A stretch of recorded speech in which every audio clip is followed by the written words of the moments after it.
call to order the Planning Commission meeting of Wednesday, August 16th, 2017. If you'll all please rise and follow me in the Pledge of Allegiance. Hand over your heart and follow after me. I pledge allegiance to the flag of the United States of America and to the republic for which it stands, one nation, under God, indivisible, with liberty and justice for all.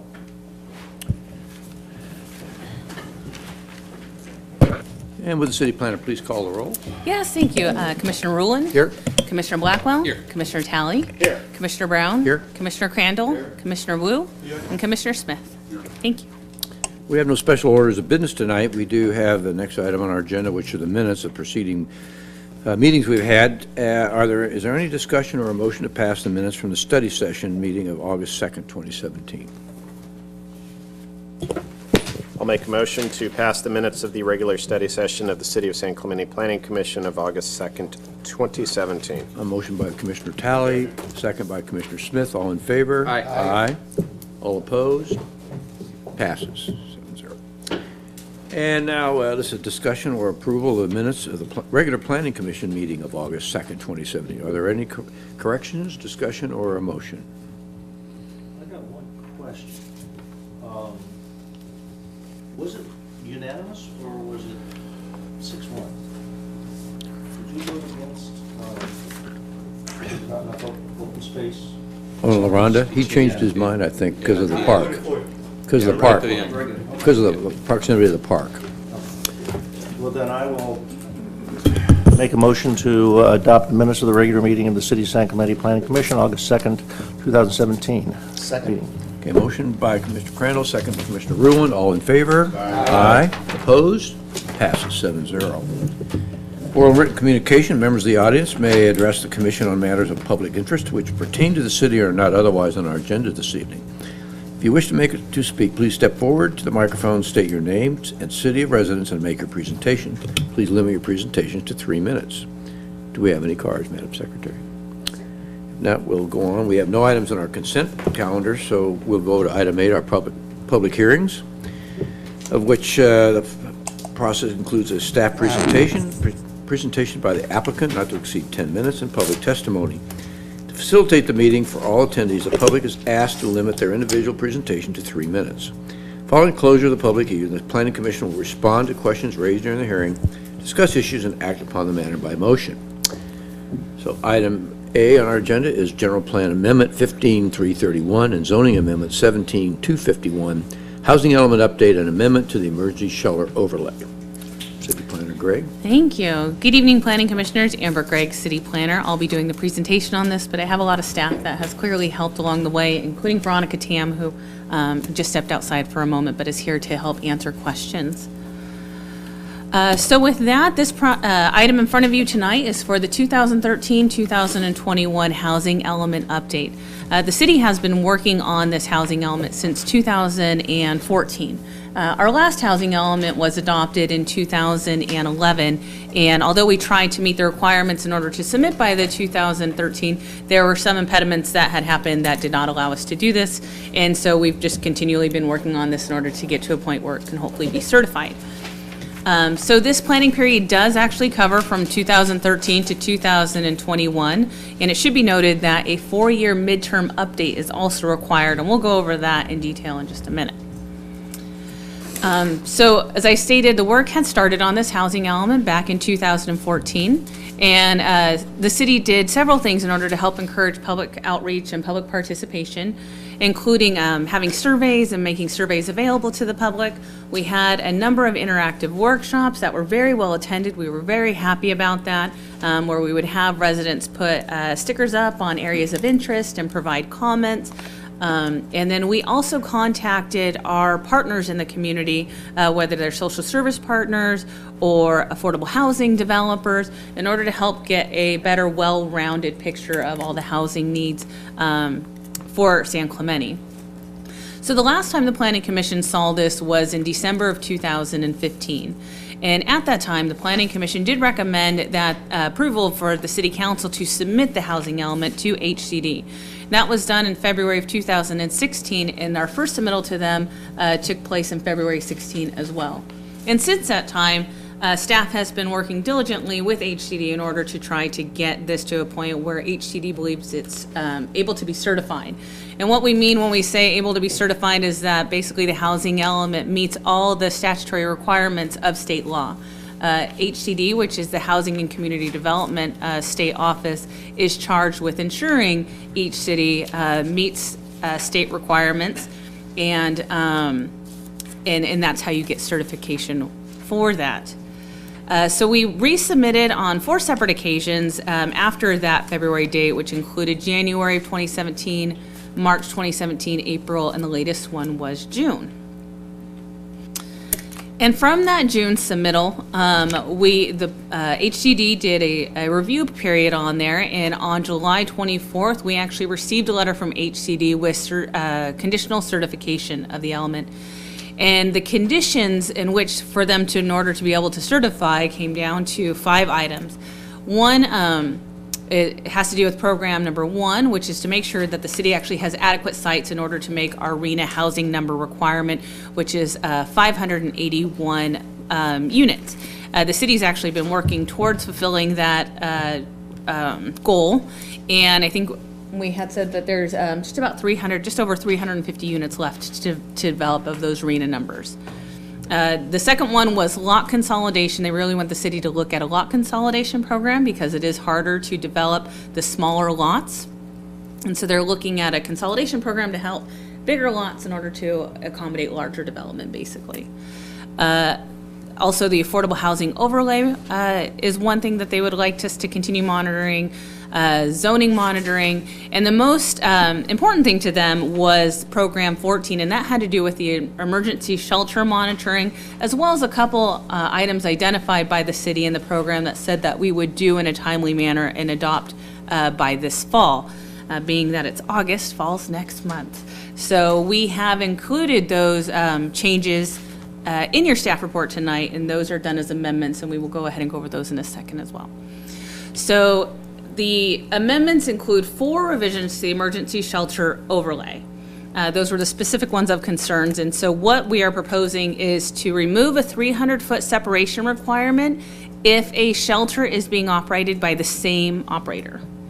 The second one is to remove employee parking requirements. So instead of the 1 parking space per 5 beds plus a parking space per employee, it would just be limited to the 1 parking space per 5 beds. I do want to note that on the dais tonight, you have some extra information about parking requirements for other areas near our city. And that was something that had been requested by Commissioner Crandall and thought it would be beneficial to provide to the rest of the group. So when we go to questions, I'm happy to answer any questions on that. The third item is to clarify that the security and the management plan, it does not require any discretionary review. There was some concern by members of the public that it still sounded like it had a discretionary process, but that was never the intent. And so we just wanted to make it clear that in fact, it does not have any discretionary review associated with it. And the final one is the ordinance previously said that the facility must be ran by a responsible service provider, and it was asked that the word responsible be removed out of there as it might pose some sort of discretion. So it is now just service provider as proposed in your staff report. So with that, staff recommends that the Planning Commission recommend that the City Council approve and adopt the draft element. That way it can be submitted to HCD for final certification. And also, staff recommends that the Planning Commission recommend approval of the amendments to the zoning ordinance concerning the emergency shelter overlay as well. So with that, staff's available to answer any questions. Any questions of the staff? Mr. Smith, put your light on and talk to the public. So are we very clear on HCD approving our plan with us going along with those alternatives? Is that pretty assured? That's what the letter states in your packet, is that conditioned on those, they would be able to give us certification of the element. Mr. Talley. Yeah, so I have a couple of questions. Early on in the presentation, you discussed that HCD needs to find that we fulfill the statutory requirements of the housing and related or legislation. Law that exists. I'm specifically concerned with the separation. in the state law, are we allowed to require a separation of up to and not exceeding 300 feet per shelters? I'm happy to answer it, but I don't know if the city attorney wants to answer that. If you're good with me answering it, I'm happy to. Okay. So the guidelines that are issued by HCD did say that you can have a 300-foot buffer between emergency shelter operators. But I'm actually speaking about the SB2 text. Is that specifically, is the city specifically empowered by the legislature to have a 300-foot or less, if they so chose, buffer? Is that specifically in the text? The ordinance does allow the city to establish a buffer. If they so choose, right? Right, Their it's- discretion to do that. They don't have to, but they're permitted to if they so Yes, choose. that's right. Okay. And so there is no statutory basis that the city adopt this 300-foot and add this additional kind of caveat if they're the same operator. That's not required by statute. No. That is a obligation that we are undertaking, or that's a condition that we're removing for certain types of operators. Yes. Okay. And one more follow-on. We had in our study session earlier, I think the proponent of that rule, or of that, I guess, caveat, so to speak, discussed the idea that if there were two buildings that were in close proximity to each other, it might make it more viable to allow the same operator to operate those two shelters in close proximity. And she specifically used the word buildings, right? One building here, one building there. I just want to make sure that I understand that if we enacted this ordinance today and a shelter coalition or a shelter operator came to us and leased half of a 9,000-foot building, so 4,500 feet, and then leased the other half of that 4,500-foot building, they would be effectively able to run a shelter, albeit with two entrances, with 70 beds in one physical structure. That's correct. Okay. So we would be eliminating the concept of kind of a large, the idea of having 35 beds per shelter to minimize the impact on the immediate surrounding area would be diminished or removed. Yes. Okay. Mr. Smith again. And one more. There was a lot of concern when the bus route was eliminated to go up to the site, and we have the ride-sharing program. Is HCD good with that? They are. They did put some provisions in the programs that just make sure that we monitor that and ensure that it's being utilized and that it stays in place, and we've agreed to that. Yes, I was heartened by Mary Perdue's statement earlier in the study session here that FAM uses Lyft, and they used it 159 times last month? 139 times last 39 month alone. Last month. And so that's right here in town, and they're located up in the business park for their headquarters and some other areas in town. So they're using it very successfully. So that's a very good data point for us to absorb here. Any other questions of staff and what's proposed? Any other questions about the housing element itself, some of the other changes that are made that were folded in here at all? I'm personally very, Commissioner Wu, I think you're latest. Yes, Amber, in the HCD's letter, it says they will find our housing element in compliance based on some conditions, and they specifically mention the conditions are the implementation of programs, including program 1, 2, 4, 13, and 14. And what's in front of us, this is about program 14. So we're also going to make some revisions to other programs in order for the HCD to certify us. For this one and what we will be submitting, as part of this approval tonight, no. As much as we can get done, we will get done, and if we've managed to knock off a couple other items along the way, great. But as far as what they've specifically dictated, because they had noted most immediately which one needed to be done, that's the one that's before you tonight. So I think it's important to note that this is supposed to be a long-term document, and there are a total of 16 programs in this housing element that need to get done. And within each of those programs, there's multiple tasks associated with them. So there's lots more tasks than that. So we'll have the rest of the 4 years in order to complete those tasks. And right now, staff is trying to prioritize those and make sure that we complete them within the time frame allowed. Now, a lot of those timelines were developed while we were writing this entire housing element starting in 2014. So part of the midterm update is going to include recognizing that we haven't been able to work on this since 2014 because we've just been trying to get it certified. So now that we finally have an element that can be certified, we can actually take the next step of implementing a lot of these things. So that's what we'll be doing over the next 4 years. So during the time of those implementation, are we going to be considered in compliance, or are we going to be on a watch list, so to speak?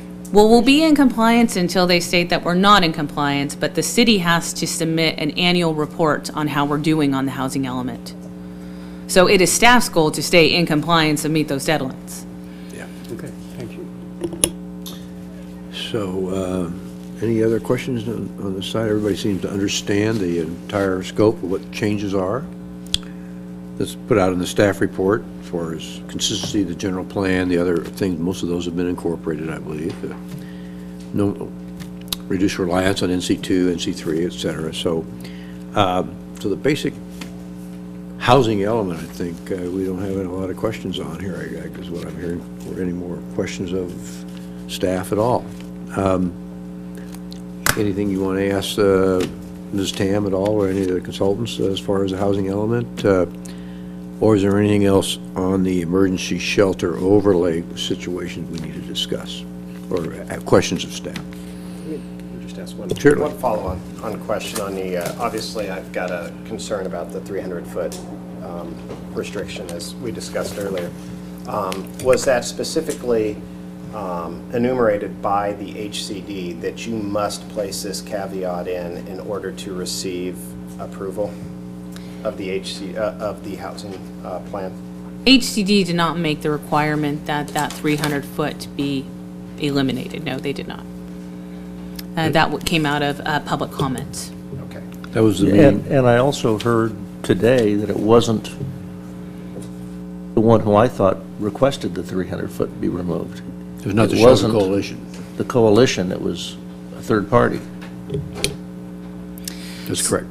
So what we can say is that there was a meeting that was held with interested parties, and that individual was invited by the Emergency Shelter Coalition to participate in the meeting, and was the one who raised the issue. Sorry, excuse me. But that tonight, there was a statement that it was not the Emergency Shelter Coalition that did not propose that, but Yeah, in fact, they specifically stated that for the yes. record. So- And so, from a legal standpoint, we would still be in compliance with state law if we eliminated that caveat. Is that with the text of the law? Well, I believe that, and argued that our existing ordinance complies with state law. As Amber indicated, HCD is charged with determining whether or not housing elements comply with state zoning law. And the emergency shelter requirement is part of the housing element requirement. So HCD did not believe that our prior iterations of the housing element complied with state law, and asked us for additional information, had asked us for analysis and things of that nature. We worked closely with them, and what the city ended up doing is, in an effort to address concerns of stakeholders, they offered to amend or the staff offered to recommend that the ordinance be amended to eliminate this buffer for providers, shelters with the same provider, in an effort to get approval from HCD. HCD apparently saw that gesture as addressing some of the concerns of the stakeholders and making shelters feasible for development in the city, and so therefore conditioned the approval on our moving forward with this. So is it written into the SB2 ordinance that we have to have this, buffer eliminated? No, it's not written into the ordinance. Is HCD making it a condition of approval for their certification? Yes, they're saying if we implement our programs, then they will certify our housing element. Is there a way to, I hate drafting from the dais, but sometimes it's necessary. I'm very concerned with the idea that you could have a superstructure, right, that has two facilities right next to each other and effectively have a 90-bed facility in one large building. Is there a way to address the concern that we heard during the study session and draft that, slightly tweak that language such that it's not in a singular building? And I just want to make sure that we're clear on the question and the intent, okay? So, if it's that you don't want them in the same building, but that they're on the same lot, I just kind of want to talk through that a little bit, because you can have buildings with 0 lot lines and still inevitably achieve the same thing, right? Where in your example where you said you would have a building on one and a building on the other, there's basically a partition between them where you would have separate entrances. Like a condominium type of. Not even on a condominium. I mean on actual adjacent lots where you have a 0 property lot line. That is one scenario. Another scenario, which is could be similar, is where you have one building and you have 2 separate suites with a wall dividing. You basically have the same result, right? You have 2 doors. One example's on 2 lots, one example's on the same lot, but they achieve the same things.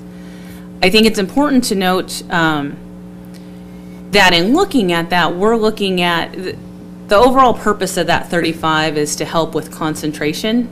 As you were saying, that we only wanted to limit it to 35, but if you have the same provider doing it, that the concern was having more efficiencies there. So if I want to make sure that we're addressing the concern that you have, and if your concern is on a single lot, I want to make sure you're clear that you could have the same thing on adjacent lots as well. So I think my concern is having a structure that looks and feels, regardless of lot line or building size, looks and feels as if it is one structure that is housing, 70 beds. Mm-hmm.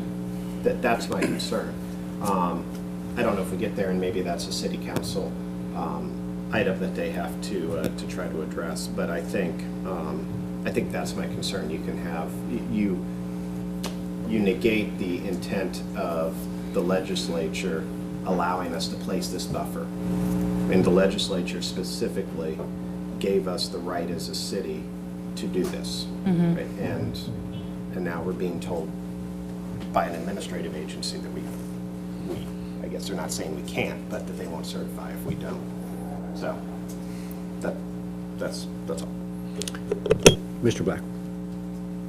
Okay, I'm sorry. I wish I could follow with something that's interesting, but my question is regarding the LIFT certification. We did receive a letter from a party that stated that the certification would expire in 2018, and I'm wondering how that would impact the emergency shelter overlay, if at all, without having that. Would that be a significant impact or not? It would be something that we would need to consider. I will say that the overlay was established based on HCD-issued guidelines.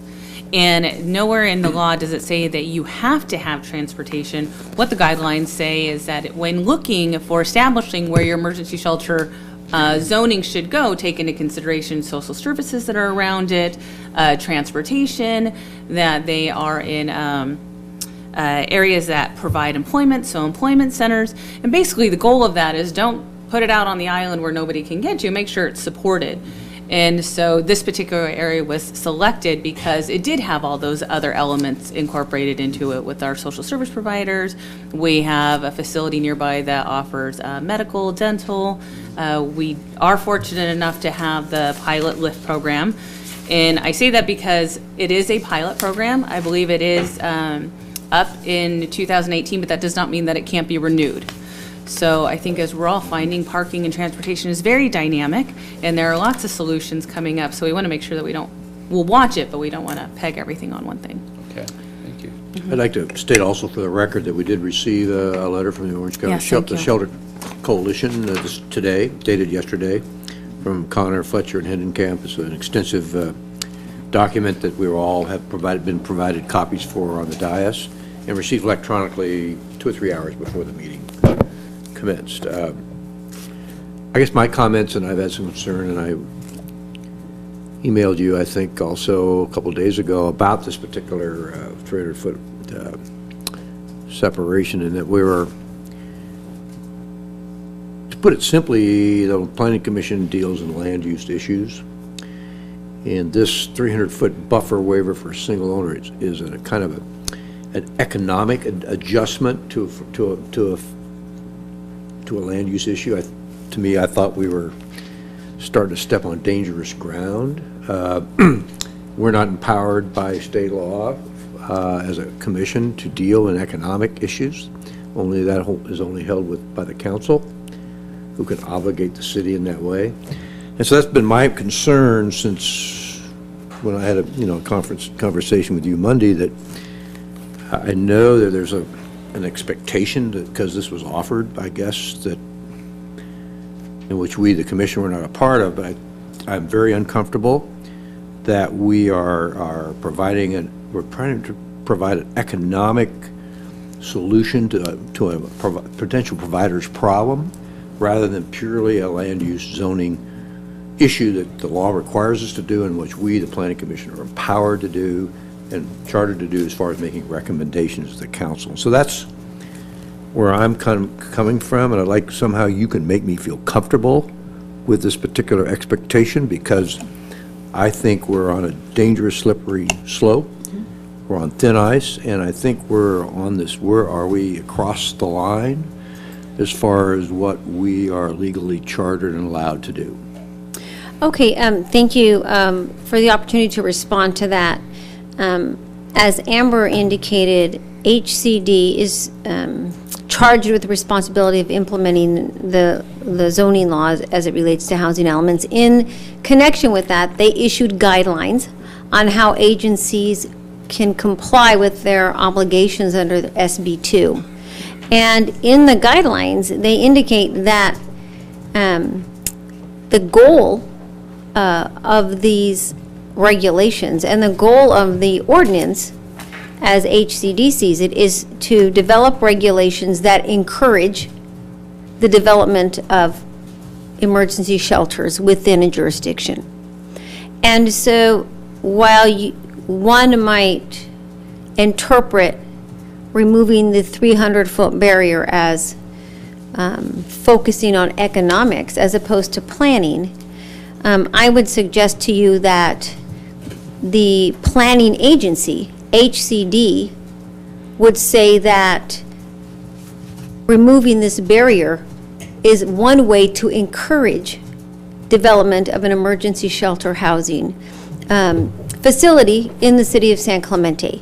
And since that's what this statutory scheme is designed to do and what their guidelines are written to achieve, I believe that removing this 300-foot buffer for shelters with the same provider does that very thing. It encourages the development of shelters in our overlay zone, which is what we're charged to do when we develop our ordinance. Okay, for the record, I asked Amber to provide a lot of the commissioners that didn't have it, the HCD guidelines dated 2013.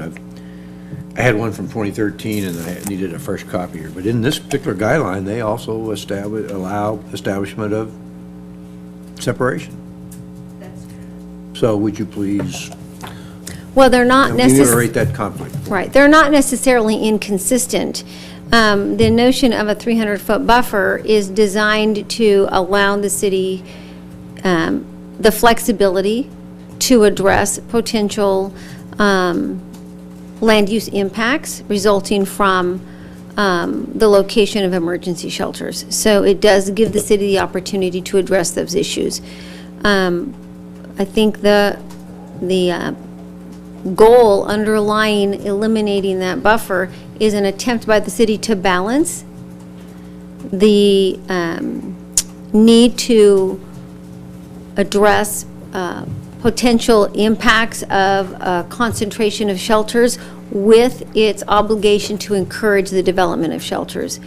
Given the nature of the buildings, lot sizes, building sizes and such in the business park, the city's staff believes that one compromise to achieving or to further encouraging the development of shelters would be to allow a provider the opportunity to establish 2 shelters within that 300-foot buffer. And while that doesn't necessarily undermine the city's concern about impacts, what it does is it says, with respect to one provider, it may be that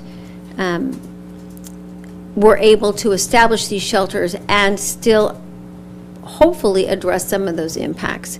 And let me add also that the city's constantly under an obligation to monitor the development of emergency shelters, and it's committed to HCD that if a shelter is not developed within a certain period of time, they'll conduct outreach. And one of the things that we'll look at is these recommendations, the 300-foot buffer, removing the 300-foot buffer, and all the other elements. And so it's a very, it'll be a dynamic process for a while under our I've noticed obligations. that language that's in now in the Right. report in the shelter. I've seen Right, that. so it will be a dynamic process, and so we'll have an opportunity to, the city staff, to continually evaluate the effectiveness of the ordinance and all of its, For the record, you've also been handling the litigation, which is in the courts of this county of Orange also, correct? that's right. So, I mean, your knowledge of this steps on both camps as far as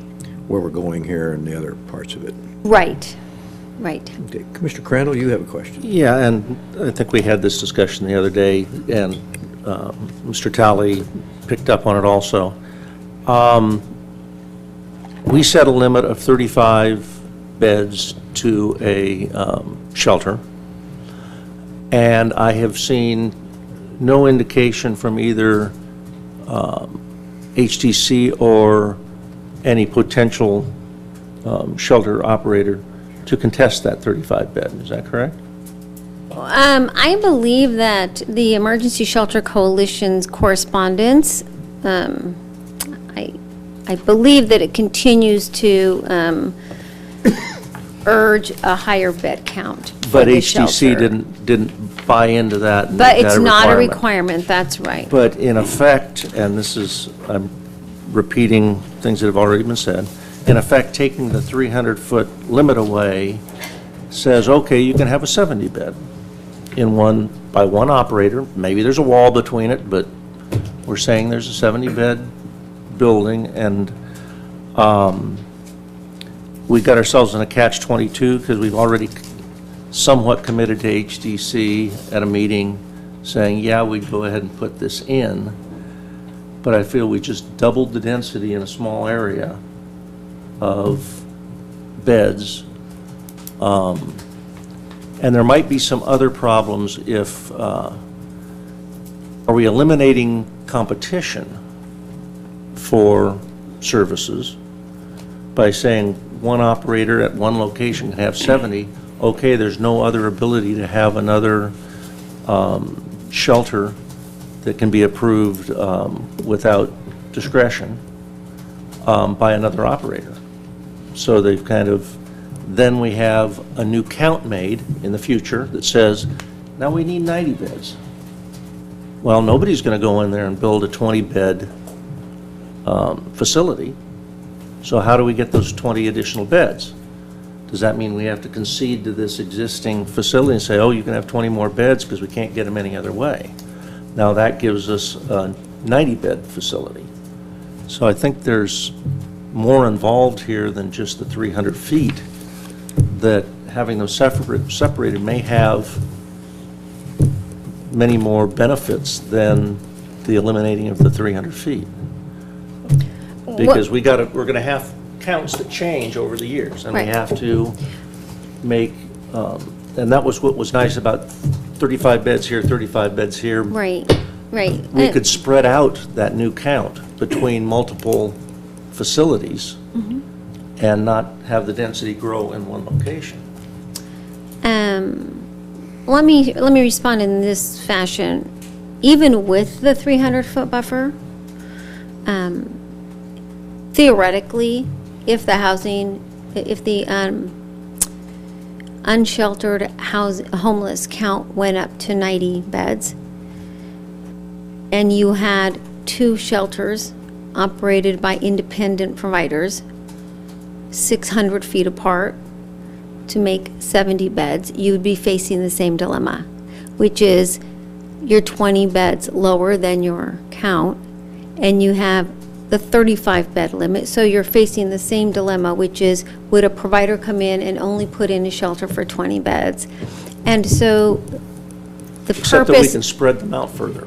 In other Right, words, but- if both come in and say, yeah, we'd love to have 20 more beds, and But the odds of you'd being still 600 have feet, to, I but think you'd is still have limited. to amend your ordinance. You would have Right, to. so I think, as I mentioned earlier, the idea, and what the city's committed to do is to monitor the situation, monitor the implementation of this aspect of the housing element, to make sure that the city is doing what it needs to do to address the needs of the unsheltered homeless in the city. So I believe you bring up some valid points, some valid practical considerations that the city is going to have to look at as it continues to identify additional unsheltered homeless in the city.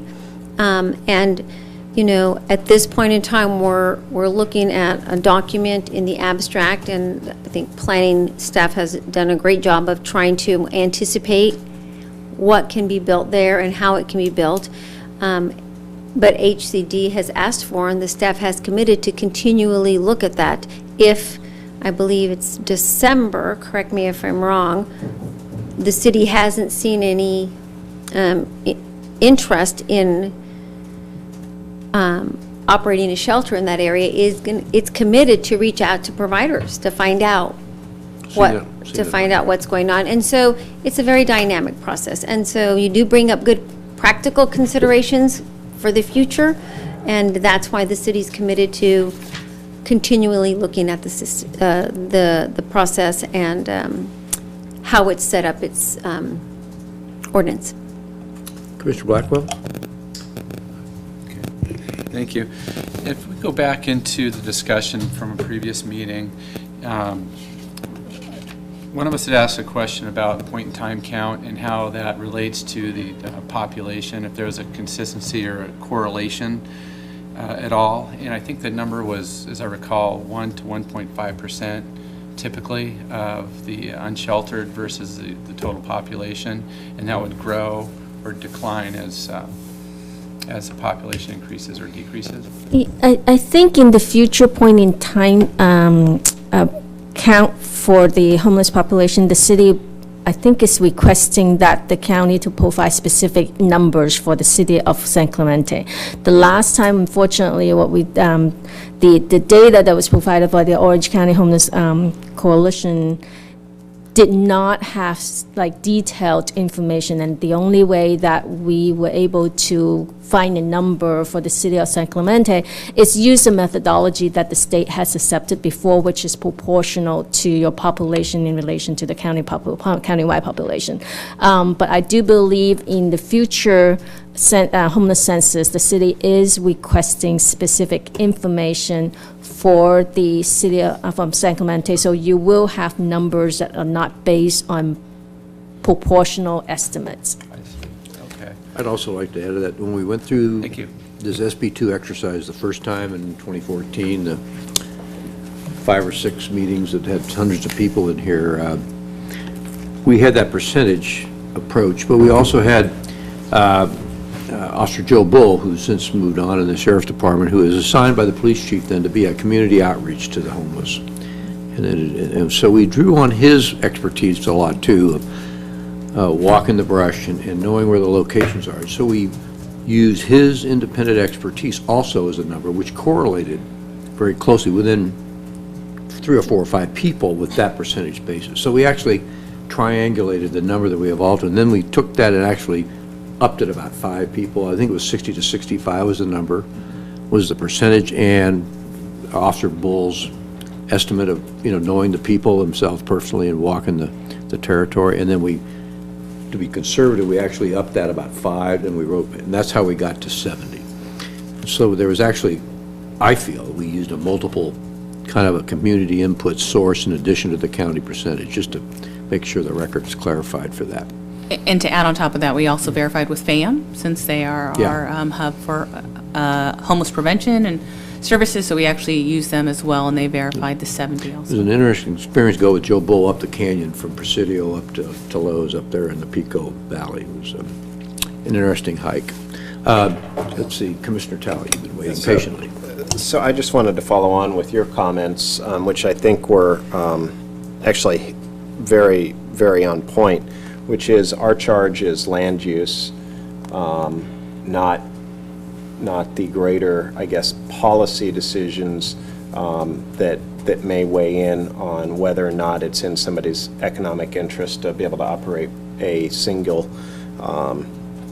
shelter within 300 feet. So my first question is, hypothetically, if we were to remove that requirement and submit and pass this on to the council could exercise their discretion and add that back in if they felt that that was in the best interest of the city's policy, correct? Yes, they could do that. Okay, and that would not prejudice the final passage for HCD, because the housing element would be passed significantly as they believe it to be. What I would say is, tonight you have a recommendation for approval of the entire housing element before you. If you wanted to also recommend modifications, that is what we would be doing, is recommending modifications, not necessarily drafting or editing the ordinance itself. I thought I saw in here for option number 2, if we could make changes to the ordinance and pass that to the council. Yes, and we would do that in the form of a recommendation. Yeah. Okay. And I would also marry up with your concern about drafting ordinances on the dais, which I understand. which I agree with and support. Yeah, because I think it's what the action would result in any modifications being reviewed and considered by the city council. Is that correct? Okay. And then my last question is, so this whole idea of a single site or a single operator has somewhat concerned me. So what's if we're going to waive the requirement that you have a 300-foot buffer to create the kind of, super shelter, so to speak, what's the difference between a single operator and multiple operators? Why are we making that distinction?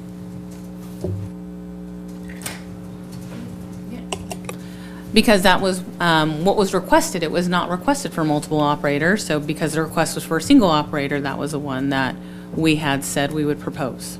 So I guess my question is, why is there any difference? Why did we carve out a single operator then? Just because that's what was requested? Yes. Okay.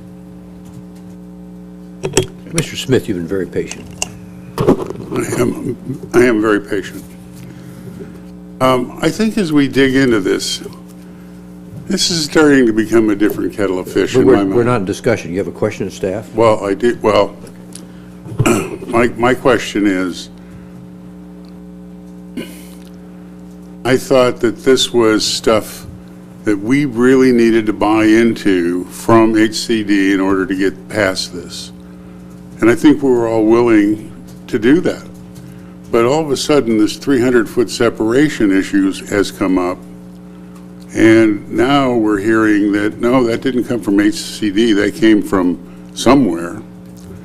And quite honestly, it, I think, really is a aspect of the approval of this that we didn't want. We wanted to spread this stuff out. So my question is, if we really don't need to do this 300-foot separation for the single owner, I agree with Commissioner Talley. Why don't we let this go to City Council and let them come up with the requirement of the single operator versus keeping the 300-foot separation, because it is a zoning issue in my mind. It's a density of homeless shelters all of a sudden coming together in one small area, and that's what this clause does. It opens that up, and I don't think that's what the commissioners wanted to do. I think we wanted to spread this out. So, you know, I have a Question of problem. staff is then what? The Well, question- I'm just saying that you think we could go forward with this with omitting that requirement? worthy of The single discussion. operator. Something worthy of when we get into discussion, I think, Commissioner Smith. Okay, well, Are there any other questions of staff at this time, or the consultants? I'd like to make just a comment to staff. Okay. I know that I'm harping on this 300-foot, but both from council and to staff, I know you guys have been working very hard on this matter, so I thank you as a citizen of San Clemente for doing that, and also up here on the Planning Commission, so. Okay. Commissioner Blackwell? I just have one question for our community development director, or our city planner, I should say. Community Development Director Equally is as available. important. If you, come on up if you want to answer this too. I think the planner would love to have her take a little of Well, in some cities, questions. that's the same person. Okay. Would you anticipate any impacts to traffic or noise that could be created by such an intensification of two operators or even one operator with two buildings and maxing out that upper limit of beds? What I would say is that the emergency shelter overlay has gone through several renditions in what the emergency shelter overlay actually exists today. We have contemplated different locations, but what we have right now is actually one area. So no matter if we do 70 beds or 35 beds, they are still going to be located in this one area. And they're going to be located in an area that typically has very large parcels because it's a business park. This is not a residential area where you have 60 by 100 lots. So even with a 300-foot buffer, depending on how we're measuring that, it might just be one parcel over. So in thinking about those impacts and the ones that you've identified, do we believe there'll be impacts to traffic? No, we don't believe that there's going to be additional impacts to traffic. Are we concerned about the ability to service it with utilities? No, we're not concerned about that either. Well, in the business park, typically it's vacated at night when the shelter is operating, so we are not concerned about noise impacts either. Yeah, I think the EIR checklist kind of covered that. Okay, if there are no more questions to the staff, I'll close that portion of the hearing and open up the public hearing. Is there any cards? No, sir. That will close the public hearing and enter into discussion, which some people have been waiting for quite some time. Commissioner Smith, I know you've been raring to go, so I'll let you go first. yeah, I can certainly live with these proposed revisions, except for the separation issue of the same shelter operator. I think that works in reverse from where we were coming from Spirit, and we were trying to spread this out, and all of a sudden, it's possible to have as Commissioner Talley said, it's possible to have one large building, and all of a sudden you have 35 beds with one door on one side, 35 beds on the other with the door. This opens that possibility, and I'm not sure that that's in the spirit of what we wanted to do. And we're also hearing that HCD didn't require this, and I don't know where it exactly came from, and I don't even understand why it makes any sense to do this. So I would suggest that we make these 4 amendments, but that we remove the single operator opportunity to be less than 300 feet. Mr. Crandall? I think with where we're at and the discussions we've just had and the facts we've gotten on this, I'm in support of the recommendations to City Council, but I would like, with Jason's words, to indicate to City Council, I'd really like the 300-foot reconsidered. And with the discussions we've had, is there the possibility for staff or council to have a discussion with HDC or HCD regarding our feelings regarding the change in 300 feet and the pros and cons actually of it, rather than, it was probably a relatively quick negotiation saying, oh, we'll go ahead with it, without the opportunity of having multiple inputs. Is that possible before it goes to City Council? It never hurts to ask, Well, but I think but I that don't know would- if we'll get a response. Okay, Quite but honestly. I think that would be a good approach, and I would support it if we went that direction. Okay. I'm going to wait and, basically, I think what staff done a really great job, and you've been working on this for several years too, and there's 3 of us have been working on it since before your law firm even came onto the city here, so. And I agree, I think everything that's presented tonight from a housing element standpoint, the updates that they want are very reasonable. And I can also, the emergency shelter overlay, the 3 of the 4 things that are proposed, I'm comfortable with, although the employee parking requirements, I think when you look at this chart you have in the dais, about half of them do have parking for staff and management. But, you know, I'm fine with you. I do have a concern with the 300-foot, as I relayed to you in conversation when I talked to you on Monday. Same with an email to you, Amber, that where are we on this borderline of land use versus, you know, the economic benefit type thing of where we're at. So I'm very, that's the only area about this entire package that I'm concerned about. Everything else I can support.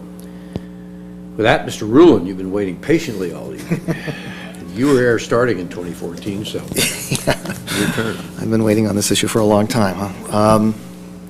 Well, I'm thinking back to when we were first doing this, 3 years ago or 30 years ago, whatever it was. And one thing that we did consistently in those meetings, in those early meetings, is we had an idea, there was a notion, and we turned and looked at staff who were in a lot of communication with HCD and says, well, is this going to fly with the state? And they could say with a pretty good confidence whether it would or not. And if something didn't, we steered away from it. And the recommendation the Planning Commission made at that time kind of took that approach. It was a very difficult process and a lot of constraints. And I think possibly one of the reasons why we've had difficulty is that we've sort of gotten away from that a little bit. Staff is presenting something to us that has been, worked out. There's a lot of moving parts to this. There's a lot of constraints. There's a lot of parties involved, much more than what this commission is used to usually dealing with. And I think we forget that at our peril. I was for the 300-foot separation. I was then, I am now. I wish we had it. I don't like the idea of, bringing those together into that, quite that density. But we have a solution here. And these numbers that we have, 70 and 35, They are our best intelligence that we could apply to this problem. But we even admitted at the time it was just that. It was, estimates based on information we got. In a way, we're dealing with, I don't want to quite say theoretical numbers, but, we don't have an emergency shelter now in town that we can look at and say objectively, here are the numbers and where they're going.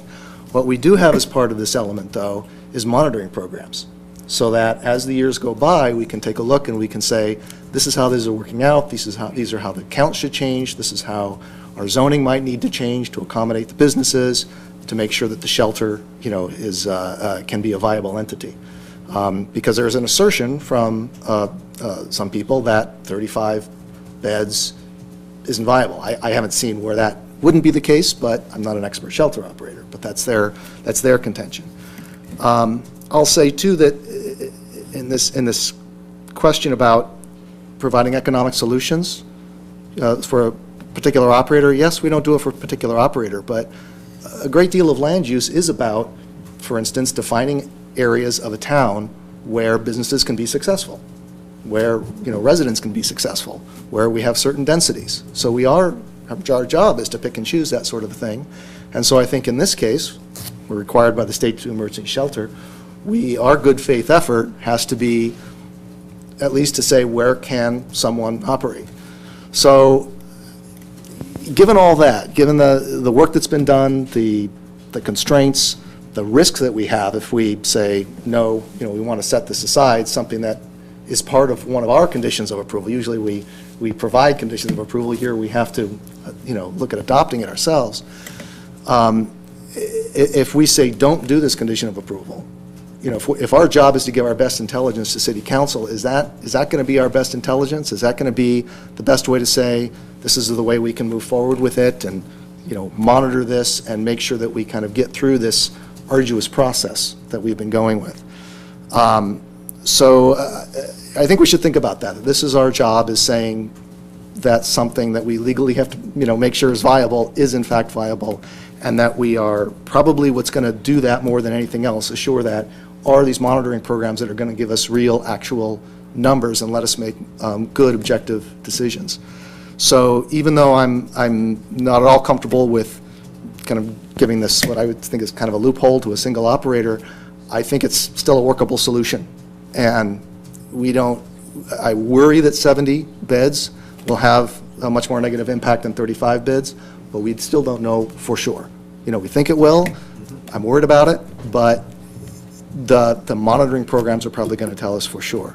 So for those reasons, I actually would not be in favor of changing these conditions of approval, because there's far too much risk of this not moving through and then a whole cascade of problems occurring beyond that. Definitely risk. Yeah. There's no doubt about this. It's a real tightly woven freight train that we're on here again. Commissioner Blackwell. Yes. So something else to consider, and that is that if in fact there was a 300-foot separation requirement that sailed on and became the rule, what's to stop another operator from coming in? So you've got 3 parcels and 2 are flanking one, they're 300 feet apart, but you've got the middle operator wanted to come in and put a shelter there. That operator could, but under CUP process, correct? So potentially there could be 3 in a row. The shelters are required to be allowed by right until the unmet need is provided. Right. So you're assuming in that scenario that yes, you have 35 in one, 35 in another, and somebody would come in the middle, and yes, they would need a conditional use permit. Right. So that potential is there to do process to an applicant. We may sit here and look at an application for that middle parcel, then we'd have a connection. Of course, we'd make findings to approve or deny it, but that's something to consider too. That's correct. Yeah, thank you. Mr. Smith again. Somewhere in this process, I would like to suggest that we do a straw vote about removing the single operator 300-foot exemption and keep with 300-foot in general, and keep these same requirements with the same shelter operator removed. Thank you for the input. Commissioner Wu. Yes. Well, after so much back and forth, talking to HCD and the court and the plaintiff in the lawsuit, and it seems like we have a practical solution to get the city out of this mess. Based on the best efforts our staff and our attorney have made. So I'd like to recommend the city council to accept this resolution without any modification.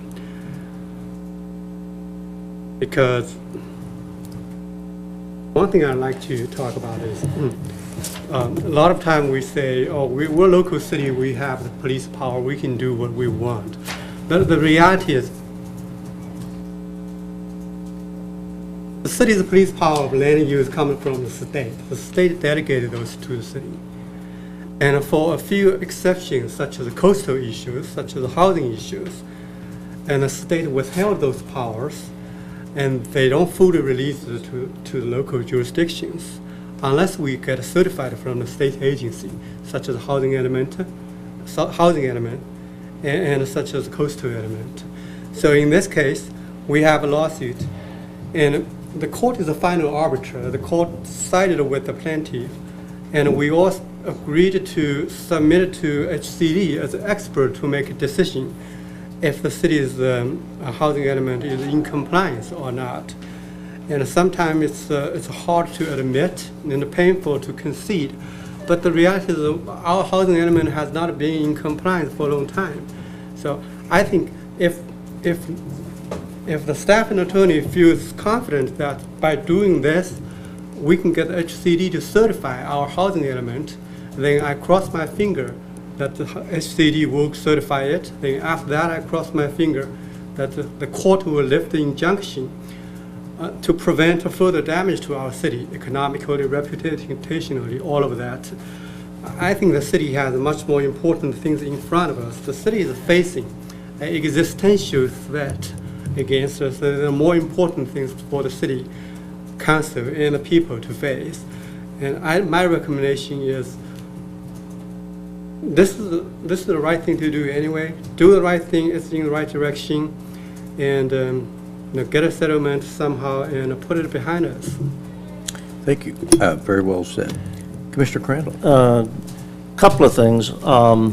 We say we have this monitoring program, and if we find something wrong, are we going to be able to change these decisions? No. We will not be able to go to something more restrictive. We could certainly go to something less restrictive. So I wouldn't use that as a safety net to say, hey, we're going to monitor this and we can change things down the road. I don't see that happens. With what's been said, I keep coming back. We're a planning commission.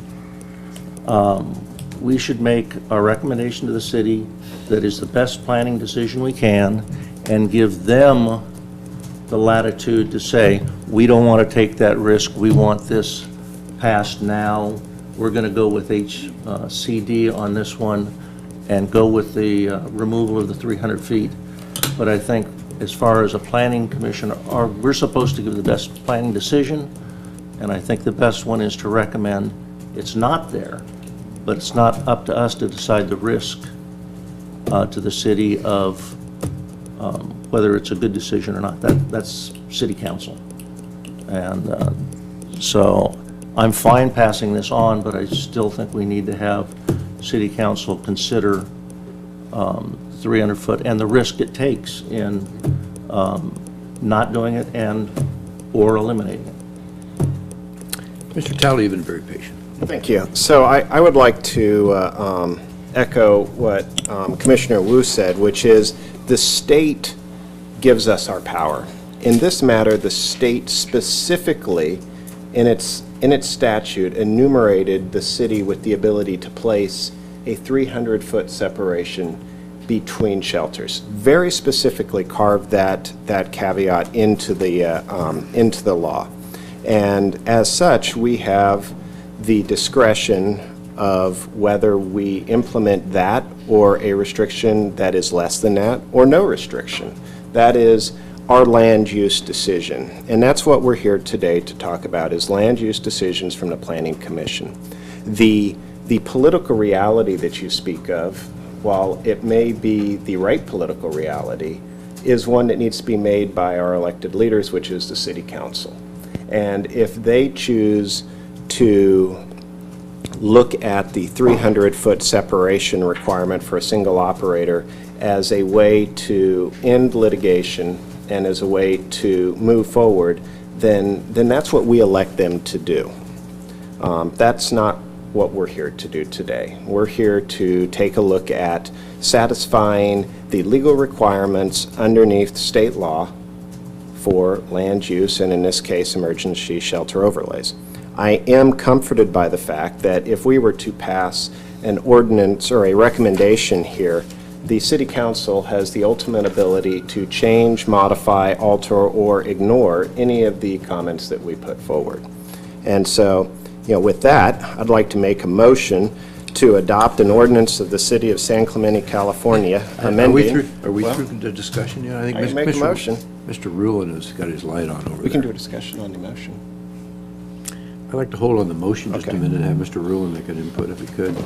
Yeah, I just, taking off from Bart's comment, I think he made a good observation, but I wanted to ask staff about it. He talked about it, as we look at these things, if something happens, can we get more restrictive? For instance, if we do a new count and we find that count comes up with, a need for 50 beds instead of 70, for example, in the next housing element, can that be reflected in the next housing element and get more restrictive?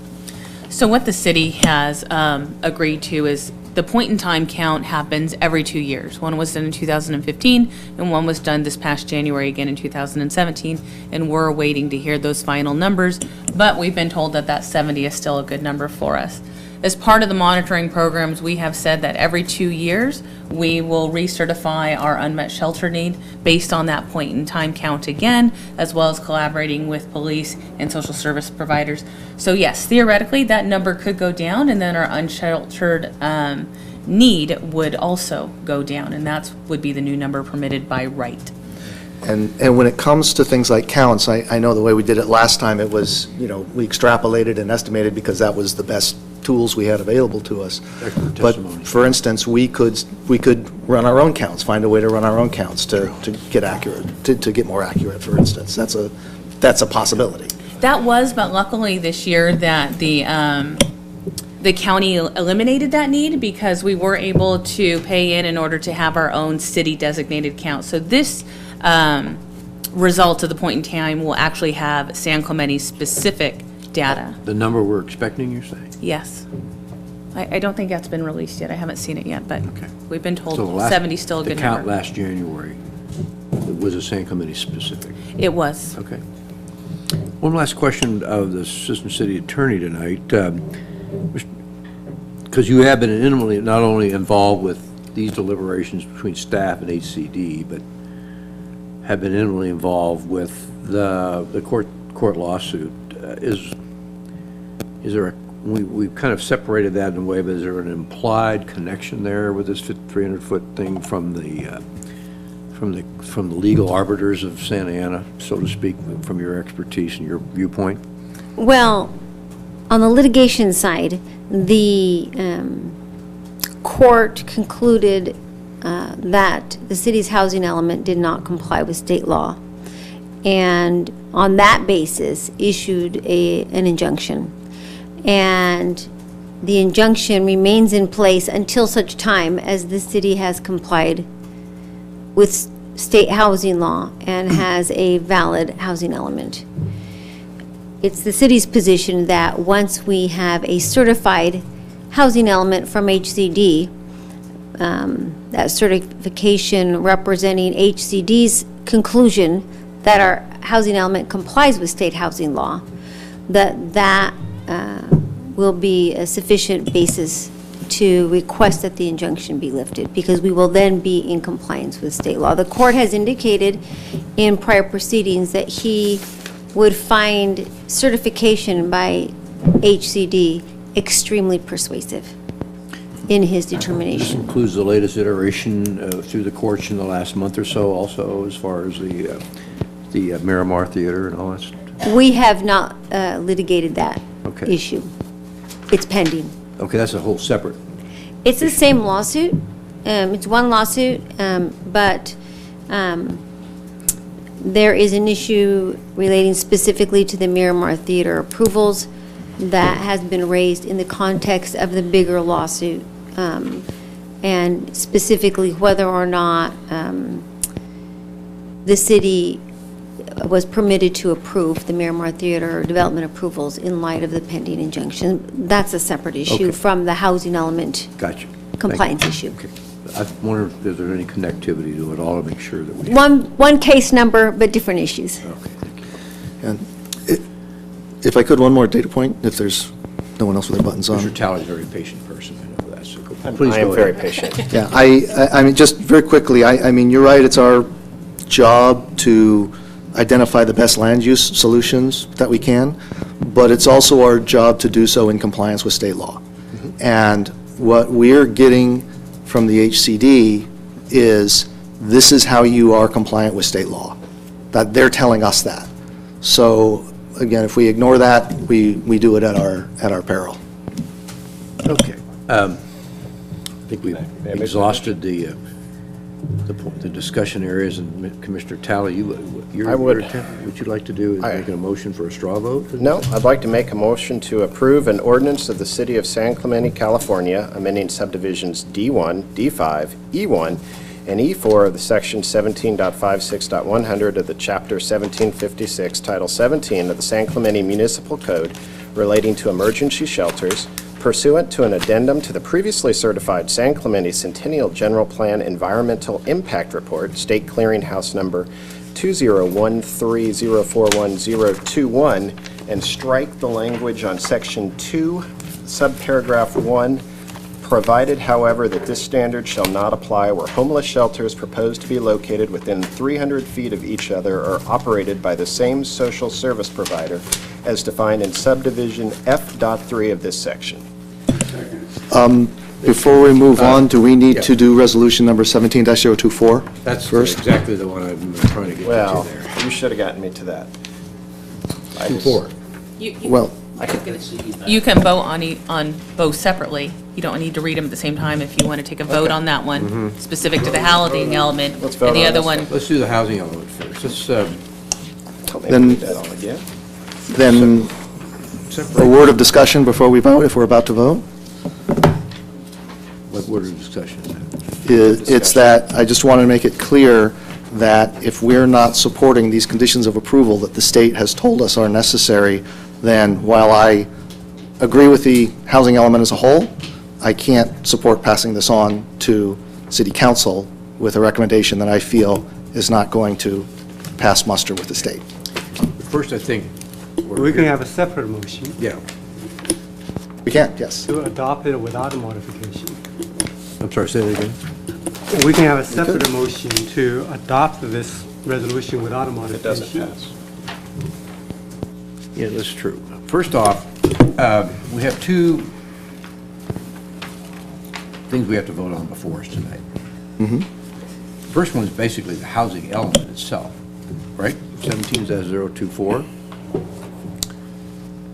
And then 025 is the emergency shelter code amendment, correct? That is. that's correct, but the housing element does include in the program, it has the language, so we would note that if that's your recommendation to modify that program, that would need to be stated as well. That's why you deal with this one first, and you can go back to the So resolution. we have a motion and a second. We have a motion second on resolution 0725, is that right, for the shelter? That's, I believe that's what Commissioner Yes. Talley said. I think we should vote on that. If I could, Chairman, before the commission takes a vote, I believe that the resolution that approves the environmental documentation, the addendum, needs to be approved prior to approving the resolution on the zoning ordinance, because the resolution on the zoning ordinance makes reference to the fact that you've previously approved a resolution on the EIR addendum. So it's just a question of order. Yes, so Is that- 17024 must proceed Right. because it has the EIR. That's right. certification in it. Okay. But I have a question on that. Go ahead, your question? Will voting on that affect the second motion regarding the 300-foot separation? Yes. Well, what the commission could do is they could adopt that resolution, but as Amber indicated, include in your motion that the city council consider amending that portion of the housing element language relating to the program that includes the 300-foot buffer. Point of And then- order, though. Can't we remove that from the motion that we passed into city council? So instead of a recommendation, we remove it from our motion, and the city council can then add it back in at their discretion. Because we make the motion here. It's not a recommendation. There's three options, I guess, right, that are laid out. We approve as written, we amend, or then we disapprove. I think if you look at page, You're talking, looking at the alternatives, implications of alternatives on page. you can I guess, add, 1, 2, modify, 3, or 4. delete provisions. Uh-huh. So we can add, modify, or delete. We don't make a recommendation. We can add, modify, or delete it, and then the council can always add, modify, or delete it at their, but it's not a recommendation, and we've actually just removed it from our language. Well, the ordinance would be approved by the council, so you're talking about ordinance language? So we can- So I believe, and I'll defer to Amber in terms of the form that the planning commission, that the planning department would take forward to the council, but I believe that it has the same effect for the planning commission to approve the resolution, and as part of your approval, make a request that the council consider taking out that portion of its ordinance, since it's a city council ordinance that makes reference to the buffer.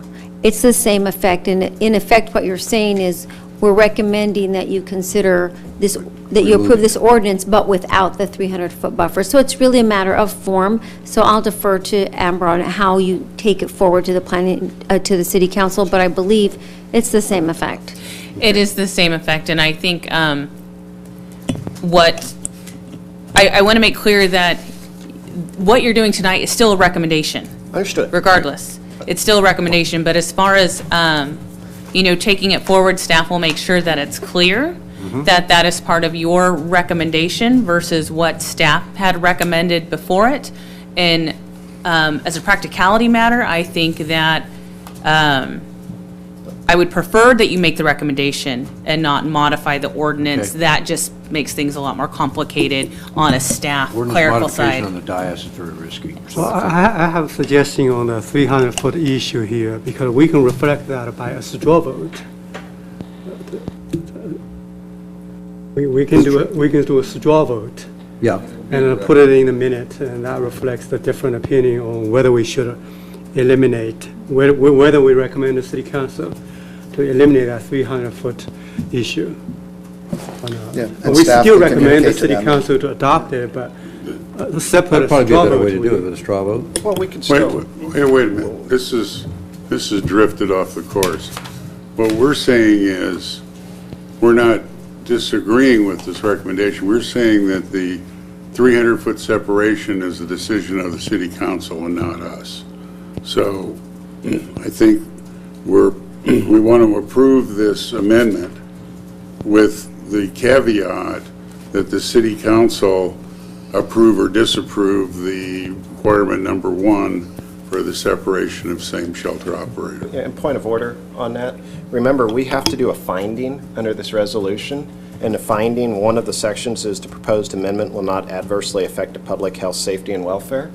In my view, if I'm allowing the 300-foot separation to be disregarded, I don't know if I can make that finding. So a straw vote doesn't allow me to make that finding. It's only when that's been removed from our recommendation that I can exercise my, my duty here to make a finding, pro or con. So, I mean, if you can make the finding without having that, then the finding, you're kind of in a box. This is true. Could we ask Commissioner Talley to reread the first one in the same spirit that he read the second one, so we can move this along? spin our wheels. Well, no, we're not spinning our wheels. We're figuring out Yeah. what's the best way to Procedure. deliver this to. Best legal way to provide completed staff work to the city I think, council. I think, from what I'm hearing, if I may, we're all essentially are in agreement with this. The exception being that some people feel like we should leave the 300-foot, the exception to the 300-foot buffer in so that it will pass state law. Some feel that that would be too much of a hardship on people, and so it shouldn't be in there. Yeah, I don't, And just to be Let's clear- do two motions on 25. Hold on, I just, But point of 24 order. has to proceed because of the Yeah, EIR. point of order. I just want to make sure, because we've got people talking about law. The state law, SB, that was passed, SB 2, allows for a 300-foot buffer in the code, correct? Yes, that's Okay. correct. So. we don't have to do that. Well, but we don't have to do that, but when we say HCD is saying we're not complying with the law says that. There's interpretation. That's the lawyer in me I want to make sure we don't throw the law word around. The law is the law. Interpretation by a judge tells you what the law says, but anyway. City planner, you got It's a lost Yeah, we're argument so just, far. while you're deliberating this, we need to adopt the addendum first. So to comply with state law, we need to make sure we get that environmental down. So if we can make a motion to adopt the addendom, that would be very helpful. That's And then we resolution could do, 024. All right, so let me make a motion on that. Okay, let's make a motion on this. And I'm gonna, you're gonna hate me, but I'm gonna modify, yeah. This is Resolution 17024, a resolution of the Planning Commission of the City of San Clemente, California, recommending the City Council adopt a resolution adopting an addendum to the previously certified San Clemente Centennial General Plan Environmental Impact Report, State Clearinghouse Number 2013041-021, regarding the 2013 to 2021 Housing Element Update and approving General Plan Amendment GPA 15-331 to adopt the Housing Element Update with the caveat that the findings made here do not allow for a 300-foot separation requirement for the same shelter operator to be removed. Second. I have a motion. I have a second by Commissioner Smith. All in favor? Aye. Let's have a show of hands here. 1, 2, 3, 4, 5. All opposed? No. That's Commissioner Ruin and Commissioner Wu. So that passes 5-2. So, Going onward. Are we clear with that from city staff and assistant city attorney? You're clear? yes. Okay. Thank you. Okay. I'd like to make a motion, resolution number 17025, a resolution of the Planning Commission of the City of San Clemente, California, recommending the City Council approve zoning amendment 17251, amendment to subdivisions D1, D5, E1, and E4 of section 1756-100 of chapter 1756, title 17 of the San Clemente Municipal Code relating to emergency shelters pursuant to an addendum to the previously certified San Clemente Centennial General Plan Environmental Impact Report, State Clearinghouse Number 2013-041021, with the caveat that Section 2 strike the language under subsection I, which is removing the 300-foot separation requirement between homeless shelters when the shelters that are within such proximity are operated by the same social service provider. Second. A motion by Mr. Talley, second by Commissioner Crandall. All in favor? Aye. Show of hands, please. 5, 4. 5 are for the motion. Opposed? No. Mr. Ruin and Mr. Wu are opposed. Passes 5-2. Thank you. Now, could we make a request to staff, when this is presented to city council, that is understood, we realize there's a risk in doing this, and that we understand it's their prerogative, thank you, that's a good word, prerogative to alter this and include it to minimize risk that HCD Disapprove? disapprove it. I will second that statement. Oh, I have a- I'm sorry, can you Say that again? repeat that or clarify it? I didn't quite get that. It was basically that staff explained to city council that we made this based on planning criteria, and that we understand that they have the authority to change it to reduce risk that HCD may not approve it. He's trying to make sure that what's presented to council basically considers some of your concerns, Jim and Commissioner Wu. I'd like to comment on that. Yeah, go ahead, Commissioner Smith. You know, Commissioner Crandall, I agree generally with what you say, but I do not believe that we need to use the word risk. We have not heard that requirement came from HCD. We don't know if it's going to affect HCD one way or the other. So I think to pose it as a risk to City Council is unfair. I think we should let them make a decision. Would you like the substitution of the word concern, vice risk? No, We not certainly heard the just word that from they the have their city attorney prerogative, tonight, if they want. But we're not saying Well, it's a risk. although HCD has Yeah. given tentative approval with the 300-foot being removed. They have given tentative approval. And So would Commissioner- they rescind that if it's not there? I think that's a risk. Yeah. HCD has said, if we do these things, they'll accept it, and now we are telling council, don't do all of those things. So Well, we're gonna there's a tell you, risk. you need to deliberate this because we feel that it's an economic question that you, the council, are charged with That's a political question. versus a land use question. And I think both the city planner and the assistant city attorney who've been working this issue feverishly for a couple of years now have relayed that there is a risk to it. Just to clarify, this, for me, it's not a political reason.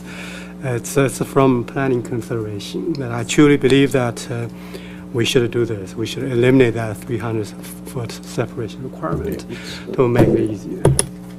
Okay, we've already passed the motion, and this is some word I think we wanted to give staff to go forward to the council with. With that, I think that concludes this item of our agenda tonight. We'd like to take a short break? 10-minute break and reconvene at 7:40. Okay?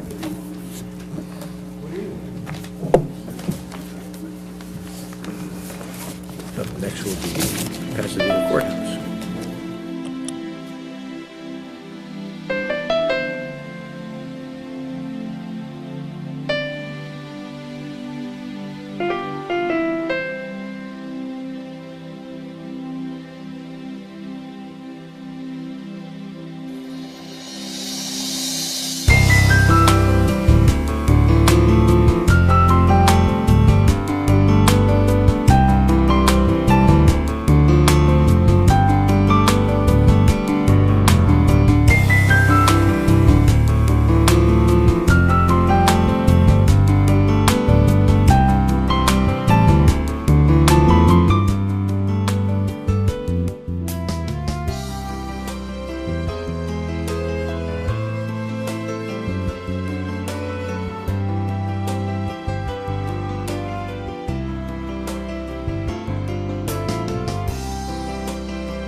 We call the meeting back to order.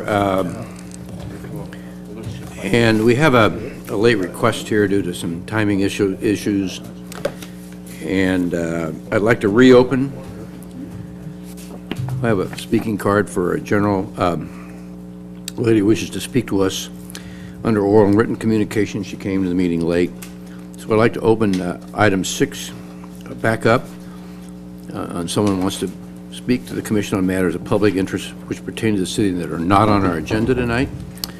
So Mrs. Andrea Giddings would like to talk about Lifetime Tennis Club.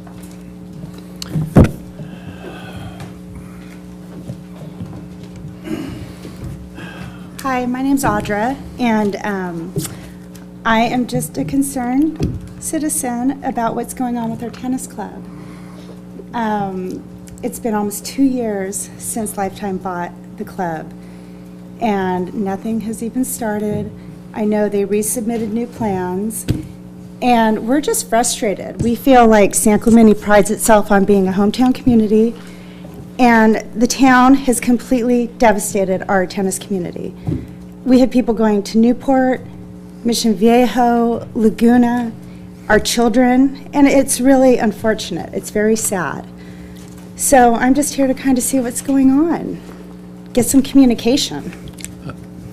City Planner, would you like to address that issue? Yes, I'd be happy to. First off, thank you so much for coming and asking the question, but Lifetime has submitted an application, as you have stated. They, as part of a review process that the city has to do, it includes an environmental review on the project. And that's what the applicant has just completed, and they have submitted a draft mitigated negative declaration. And now the city is tasked with reviewing that environmental document, making sure that all the mitigation measures and recommendations that they are incorporating meet certain requirements and will not have an impact on the community, or that there can be mitigated. And that's where the project's at this point. Once it finishes that review, it will go to a public hearing, and then a decision will be made on the project. Okay, even though it's already a tennis facility? I mean, this still has to go through that whole process? It does, because of the scope of the work that they're doing. And I'm happy to talk to you outside of this venue, but to greater detail. But basically, there are certain thresholds that are met on when a project can be exempted from an environmental review. And unfortunately, this project exceeds any of those exemptions, so it does have to go through a environmental initial impact analysis. Okay. Yeah, in fact, a mitigated declaration. They have submitted a mitigated negative declaration. Neg deck is a lesser degree of a full EIR, which is a good thing, so it's not as difficult to challenge, or I mean accomplish, I should say. And I think also, deferring to the chair of the design review subcommittee, I think they've gone through 3 or 4 design review subcommittee, one and I believe 2. It was one, 2. and Two. you've in fact Many comments And- and gave back to them, and it's gone to this process now. yeah. Yeah, so the next step would be planning commission. So they've gone through design review, they've got the min deck submitted, so it's coming along, I guess. So is the design view then approved, now that it's Just further design along? review subcommittee has looked at it and made recommendations. Yeah, we Yeah. make, And forwarded it on to the planning commission pending this environmental review. But yes, they have recommended approval of that design. Okay, great, okay. When do you think we'll see that before this body? We're trying to nail down a timeline next week. We haven't had a chance to really go through that mitigated neg deck, so the city is charged to making sure that it reflects our judgment as well. So we have to do a peer review on it to make sure that everything's adequate. So what we're looking at right now is how long is it going to take to do the peer review on that very large document. So I don't want to give you a false, Hope. Is it a 6-month Yeah. process? Is it a year process? I would say it would be less than 6 months. I mean, it's already been that 2 okay? years. I mean, that's our community The talking. last min deck I reviewed was the I-5 freeway. Yeah. That was 1,200 pages, so Yeah. hopefully this is smaller. Okay, hope that answers If your I could just say, I think the angst comes from the fact that they closed the club. Mm-hmm. And so nobody gets to play, and it sits there, and they wonder why it's not going. That was their That choice. was their decision to close the club. so- Right. Okay. Okay, thank you for your time. And how do I contact you to keep abreast of everything? Just give her a card. or Thank you. something like that. With that, we'll move on. Tonight we have conditional use permit. Item 8B is conditional use permit 17159, 2340 El Camino Real Suite 6, Ms. Okami Sports Therapy, and the staff recommends we, due to the fact they don't have a parking agreement, that the Planning Commission table this item to a date uncertain. Do I have a motion? You have a motion. I move that we table to a date uncertain conditional use permits 17159, 2340 South El Camino Real, Suite 6, Mizokami Sports Therapy. I'll second. Okay, motion by Commissioner Crandall, second by Commissioner Talley. All in favor? Aye. Opposed? Passes 7-0. Okay, now we'll move on to item C, Cultural Heritage Permit 16227, 405 Pasadena Court. Pasadena Court remodel. Thank you for waiting so patiently. Thank you. Good evening, Mr. Chairman, members of the commission. Vanessa Norwood, project planner.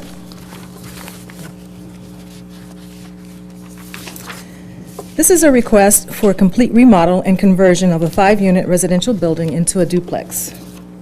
The site is located at 405 Pasadena Court in the residential medium zone of the Pure Bowl Specific Plan and Architectural Overlay Zone.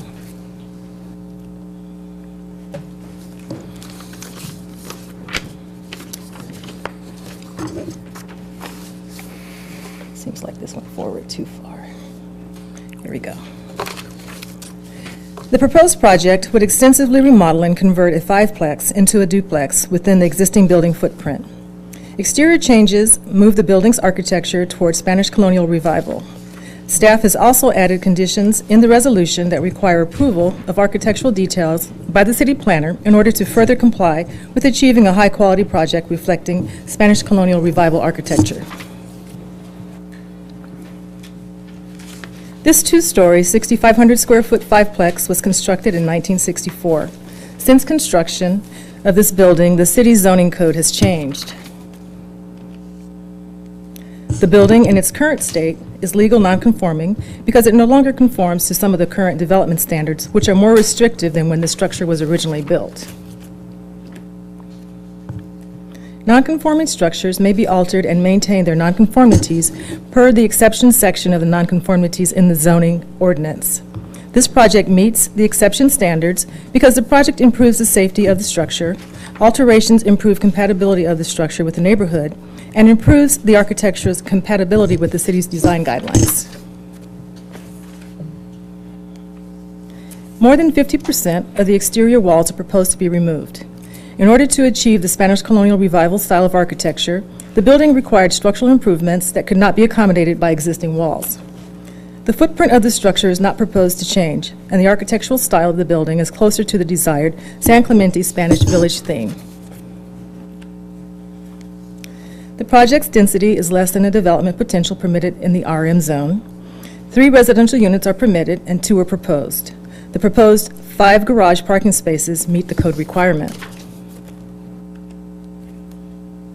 Historic residences are located in close proximity to the property. One structure is located to the north and across the street on Cazador Lane. The other property is to the west and across the street on Pasadena Court. The project was reviewed by the Design Review Subcommittee on January 11, 2017. The applicant has incorporated design changes as suggested by DRSC to improve the massing of the duplex. The proposed project improves the appearance of the building and site with high-quality architecture consistent with the city's design guidelines and brings the building's architecture closer to Spanish colonial revival. Staff recommends that the Planning Commission approve Cultural Heritage Permit 16227, subject to conditions of approval in the associated resolution. Before closing, I would like to note that I received a phone call on August 15th from Nancy Sterling of 415 Cazador Lane. She then emailed comments regarding the project, and that document was distributed to the Commission for your review. No other written comments or phone calls have been received regarding the project. And for the record, we do have the copy of it on the dais tonight, submitted by Nancy and Greg Sterling of 415 Cazador Lane. This concludes staff's presentation. I'm available for questions. The applicant is also in attendance this evening. Commissioner Rulon, you have a question? Yeah, a couple. One is with the roof height. I just wanted to verify because there's, the only one I saw in the staff report was from the Design Review Subcommittee. The notes there. It looks like the highest point is 24 foot 9 inches, and that's on the uppermost part of the slope. The deck, yes. And the number, the current building, that's 25 feet also at the highest part of the Yes. slope? So this is actually at the highest part of the slope, going to be just a tad smaller? Yes. Okay. The other question was regarding conditions of approval 18 and 19. We talk about that front retaining wall and the wall on the property line. Could you kind of clarify what these conditions of approval, what the intent of them are and why they're there? Because they're kind of unique to this site. Those were engineering conditions. Amber? Oh, I'm sorry, I misread that. I thought they were planning conditions. Okay, no worries. That's it. Mr. Smith? Yeah, this may be a question for Mr. Luna, but comparing this new design to the existing facility, are they about the same mass? In other words, volume? Yes, it's just replacing the exact same footprint. I'll also let Mr. Luna address that, but it's following the same building footprint. So not bigger, not smaller, but pretty much the same as the existing? With regard to square footage, can you address that? Okay. Okay, thanks. Mr. Wu? Yes, landscaping. The report says a landscape plan to be approved by the city's landscape architect to verify code compliance. During the design review, there was no landscape plan. I look forward to seeing the landscape plan today, but we still don't have it. It's a part of the package, and I wonder why we're looking at an incomplete package here. It's included in the package. The landscape plan, I think. Tentative landscape plan was approved. Was submitted with the package. At the end of the plans, L1. Tentative landscape architect, James Krisharski, from Michael Luna, was in the plan. We had the full set if you had a chance to look Yes. at Look at the full share. it. Calls out all, All right. Never mind. we didn't meet your expectation tonight with having copies of the plan on the wall. We sent you a full set to your house. 2 of them. No slack. Okay, so does that satisfy your question? Are you still deliberating or still reviewing over there? I have a question for city planner. On page 4, regarding the exceptions, it's enumerated 3 occasions that exceptions can be made. Have you made that exception, or are you referring this issue to the planning commission? Ultimately gets referred to your approval. But yes, with these exceptions that, do these improvements improve the safety of the building? Yes, the building is more structurally sound and complies with building and safety requirements. And it says finds one or more of the following. So that was finding for the first one. The major alterations improve the compatibility of the structure with the neighborhood. I would defer to number 3. For the other one, the major alterations improve the architectural compatibility with the city's design guidelines at its Spanish colonial revival. Thank you. I would think bringing a building up to code from 54 years ago would be certainly more safe, so that would, but Yeah, of course, but I'm not sure that's the intent of the code. So. But city planner already made that decision, so we're going to defer that to her, apparently. Mr. Blackwell. Okay, thank you.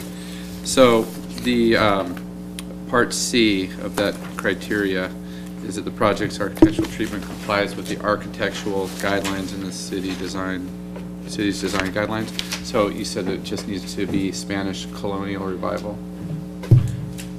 Is that, There are general design guidelines also that we abide by, but this is in the architectural overlay, so the fact that it is changing to a Spanish colonial revival architecture does bring it closer into compliance with that overlay requirement. okay, thank you. And so the reason I ask that is because throughout the report, there's the term moving toward, in other words, it's not true pure architectural or Spanish colonial revival, but it's I can respect, and that is because it's a remodel a remodel. versus a rebuild or a brand-new building. So where do we draw the line between substantial remodel and complete redo? I mean, minor remodel and a complete redo. In other words, what we're seeing here is a complete shelling of the existing structure and a complete redesign of the exterior. So it's not really, in my opinion, a minor remodel. This is almost like a new building to me. And so why aren't we pressing for Spanish colonial revival instead of moving towards it? Instead of similar to or almost there, why not Spanish colonial revival? Yeah, right. It is a major remodel, and I'll defer to the architect on his approach to this project and this building, and I think we might have some enlightenment from the Design Review Subcommittee as well. Unfortunately, I was not at that meeting to hear Design Review Subcommittee's comments, so I'll defer to Commissioner Crandall, who's the chair of that. Thanks. Thank you. Okay, okay, but Commissioner Talley has a question, I'm sure. I guess just following up on the previous question, is there a delineation between, when is something considered more than a remodel? Or, does one stud have to be standing and it's considered a remodel? And I just don't know. Is there an objective standard for that? This is a major remodel. There should be no question about that. It is a major remodel to this building, so we're not trying to say it's a minor remodel. What is identified in the staff report is that there are exceptions that are permitted if, of course, this is a discretionary application, but should the Planning Commission decide that this moves these closer to those goals, then they can grant the application based on the zoning ordinance. So from a zoning ordinance standpoint, if it's a remodel, it doesn't have to, it has to move towards, it doesn't have to be. Yes, so our standing has been that as long as it moves towards Spanish colonial revival, but this is a very Spanish colonial style building. And that is- I'm just more, in more generalities, even in this specific application, I want to make sure I understand the application, which is, if it's a remodel, so if they had taken it down to the ground and come up, it would have a different standard than if there were some remnants of the building that were still there, It would still be required to be Spanish colonial revival. moving towards. If they had taken it down and leveled Right, it, that would be. yeah. Okay, but as long as there's something left and they build from there, it has to move towards. Yes, Okay. There's a tax court issue on that too, of course. but, yeah. Yeah. Okay, Commissioner Rulon.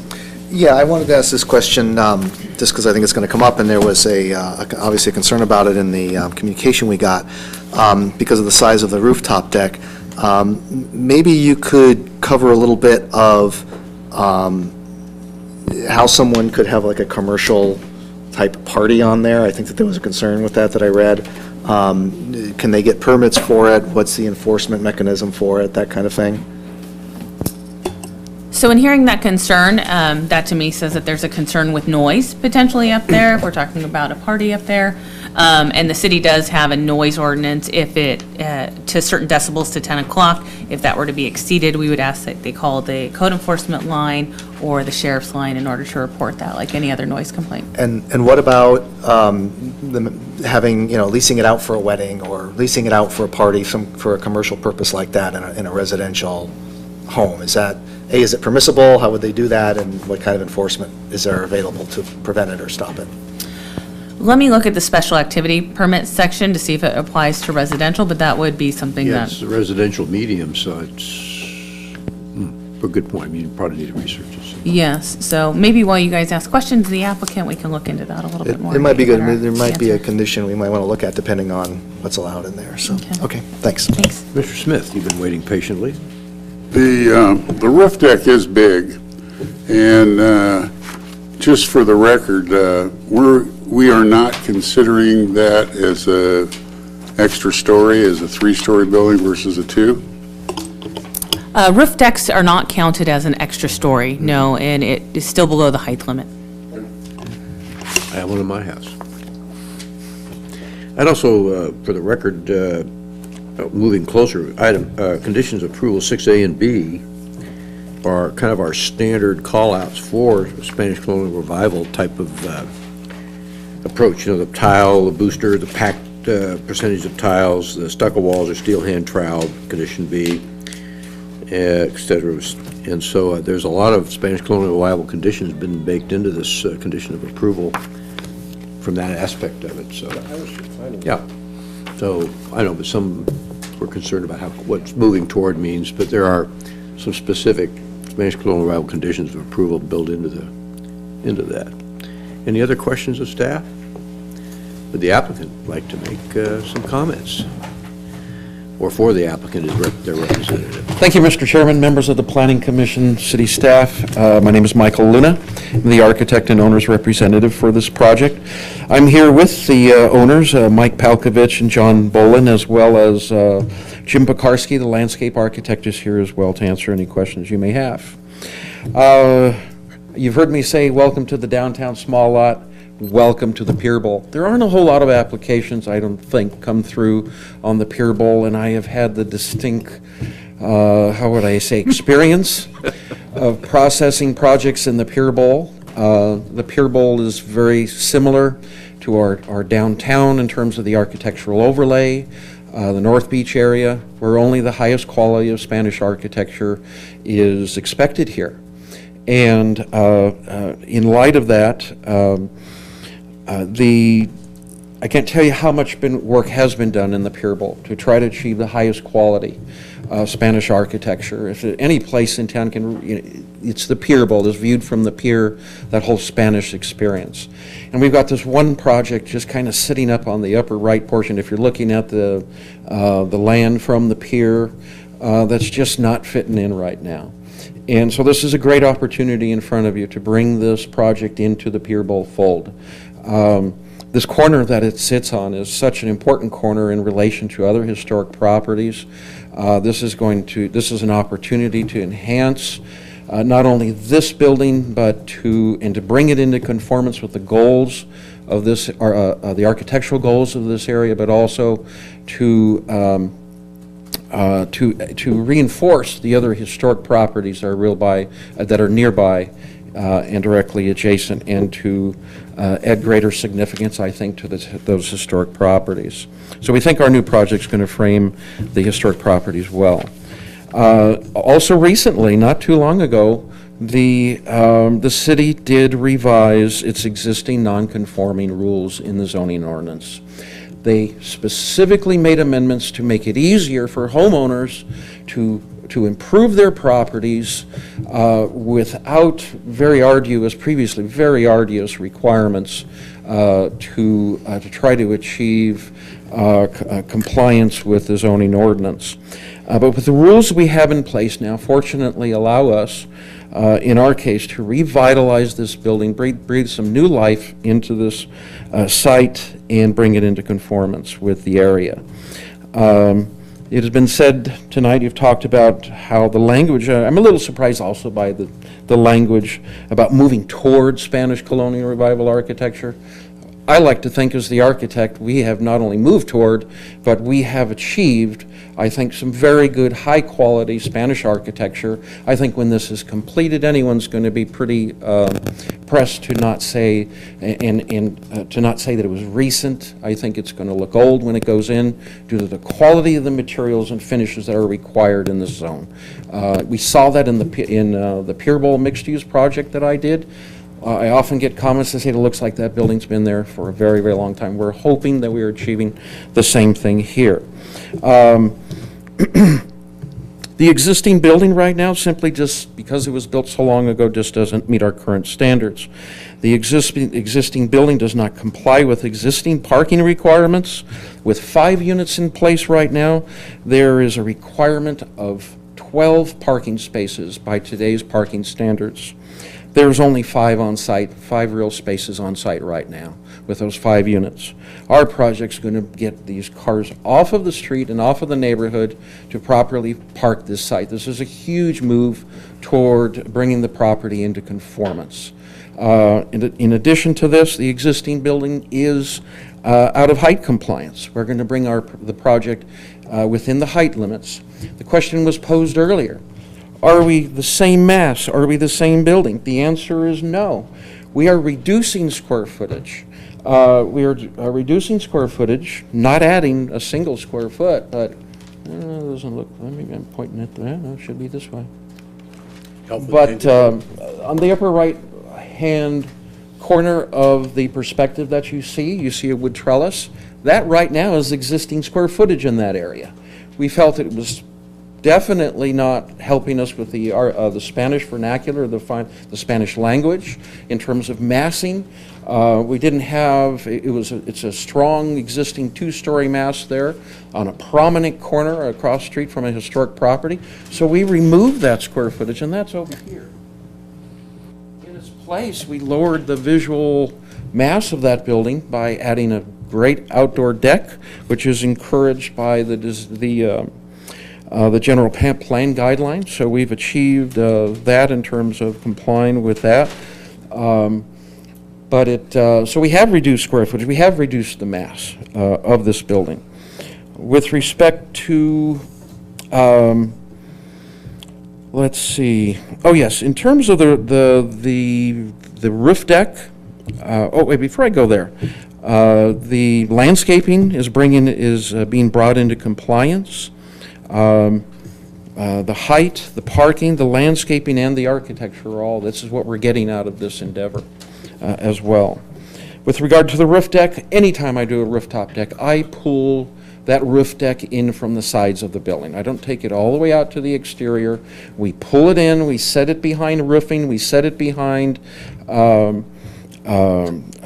guardrails or roofing to lessen the impact so that most people don't even actually realize that there's a roof deck there, and I think we've moved in that direction to do that. So we pulled it in from the sides to help with, from the sides of the building to help with that added railings on top of the roof.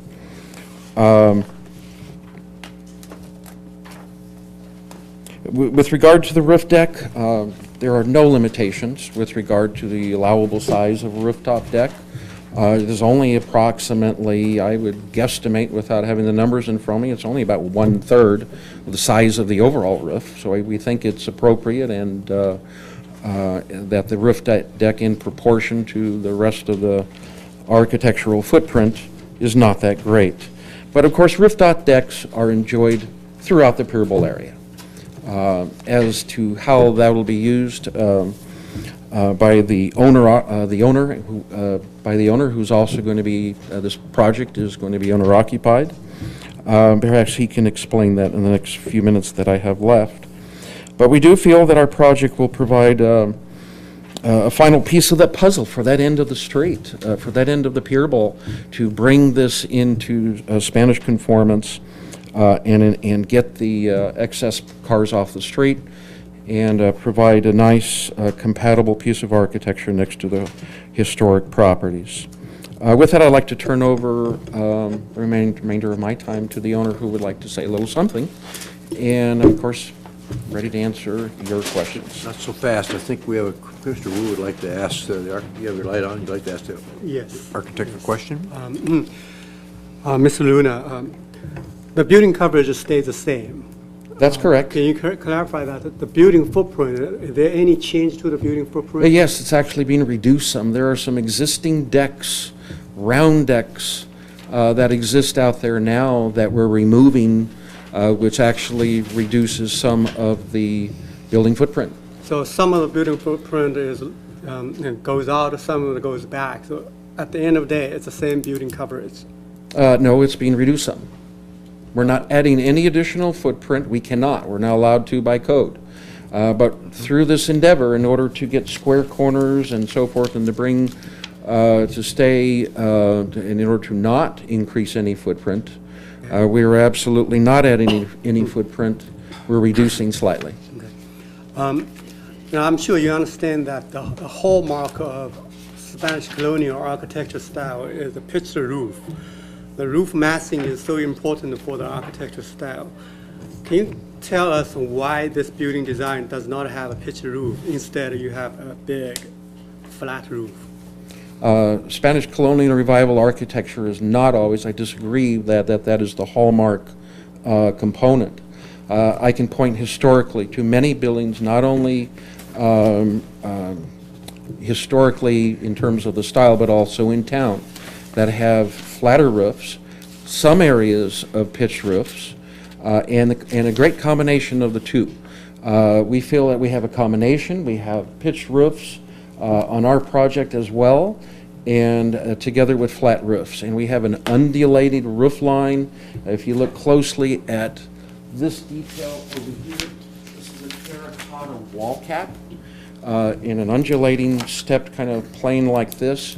You'll find that on some very prominent historic buildings in Santa Barbara. So it is actually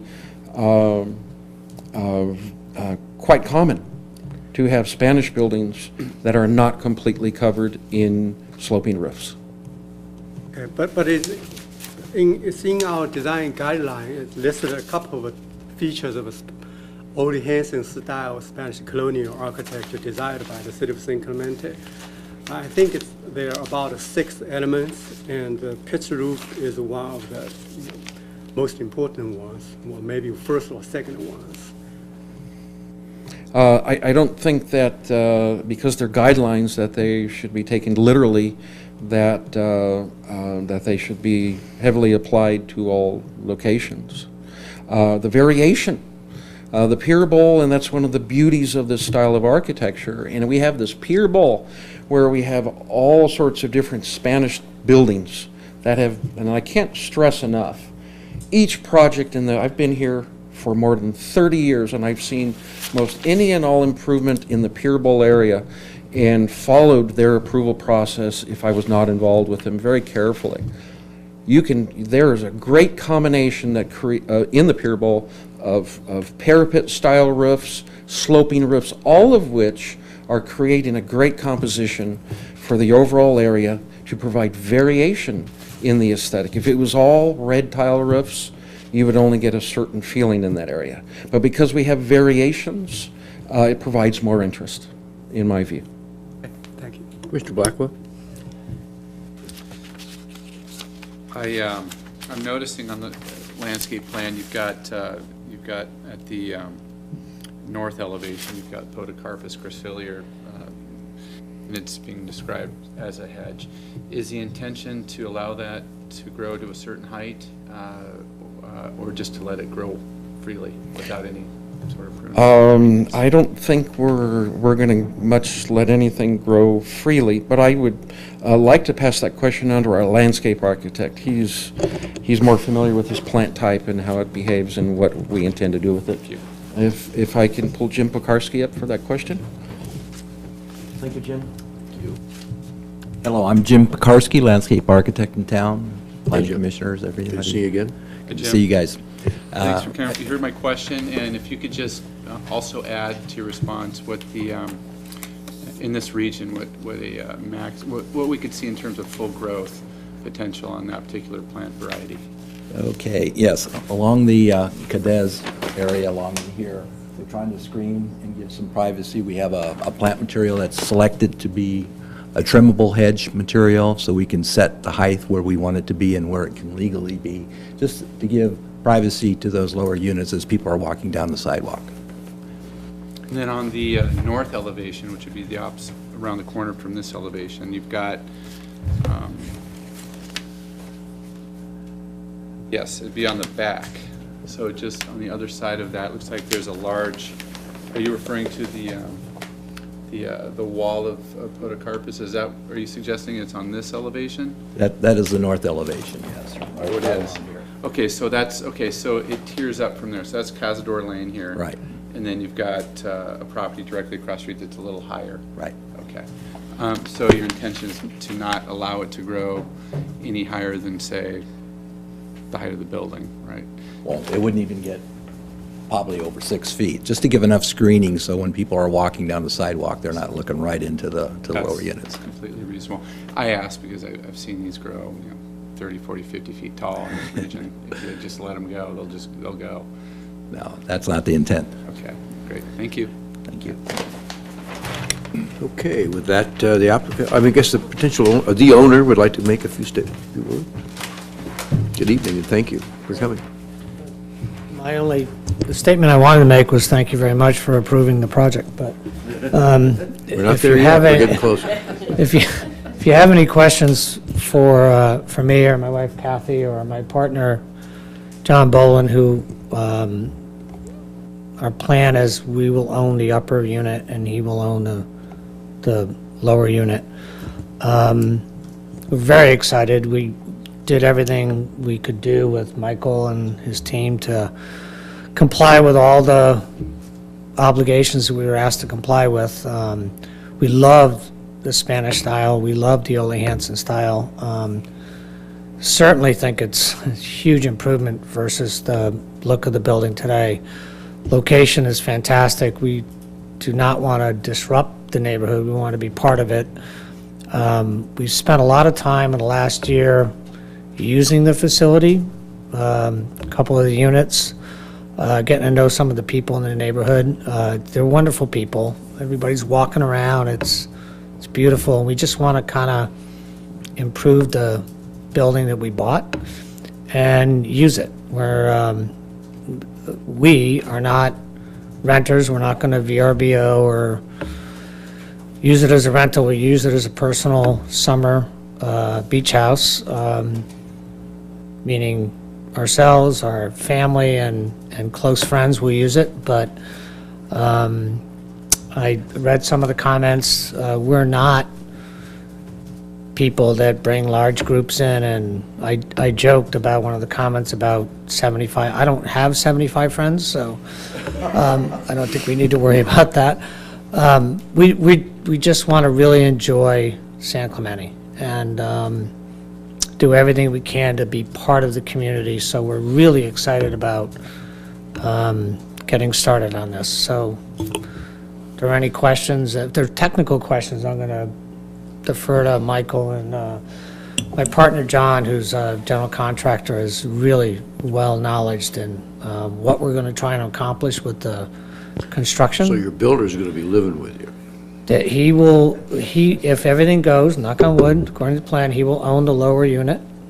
He's been a huge fan of San Clemente for over 15 years.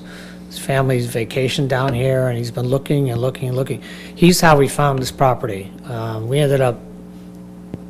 ended up buying it, but the plan was to come up with a plan where we could both figure out a way to own a beach house down here. So it's taken a year and a half since we bought it, and hopefully this will be the start of making that come true. Commissioner Smith, you had a question of the I do.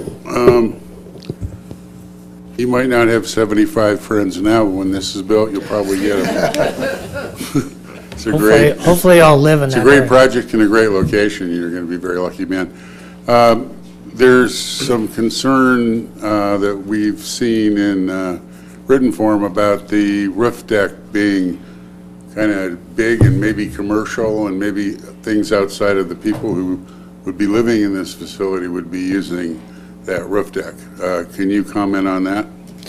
Sure. Actually, I actually thought it was pretty small compared to the total space up there, but living within the height requirements and the formulas, and actually, when you look at it, it's a very nice little. There's like one dining table, a little seating area, a few bar tables for the view. I don't think you can technically seat more than maybe 15 people in the area. And it's only accessible through the upper unit. You can only get to it through the inside of the upper unit. There's no external way to get there. It's a very private little space. I'm looking forward to it because the view is spectacular, the 270-degree view that we have in that location. But it's not intended to be, it's certainly not commercial. It can only be used through our unit, and, you know, subject to anybody who abuses the noise requirements, we're not going to be any different than that. If we get out of line, then we're subject to the same recourse that everybody has. Doesn't matter whether it's a rooftop deck or some other place, so, and we're just not those kind of people, so it's not, it may look big, but it's literally, it's a little barbecue, it's a dining room table, a little seating area, and that's about it. Fireplace and some turf for putting or something like that, right? What's that? And the fireplace, I think, is up there, right? There's an outdoor fireplace. Yeah. Commissioner Rulon. Yeah, I was just curious, what are you looking at doing about shade up on the deck? We talked about that. Our plan is to have temporary umbrellas that we can put up while we're up there and take them down and put them in kind of some storage areas so they just get put to the side, but they don't stay up permanently. We'll put them up when we're up there and take them down when we're not there.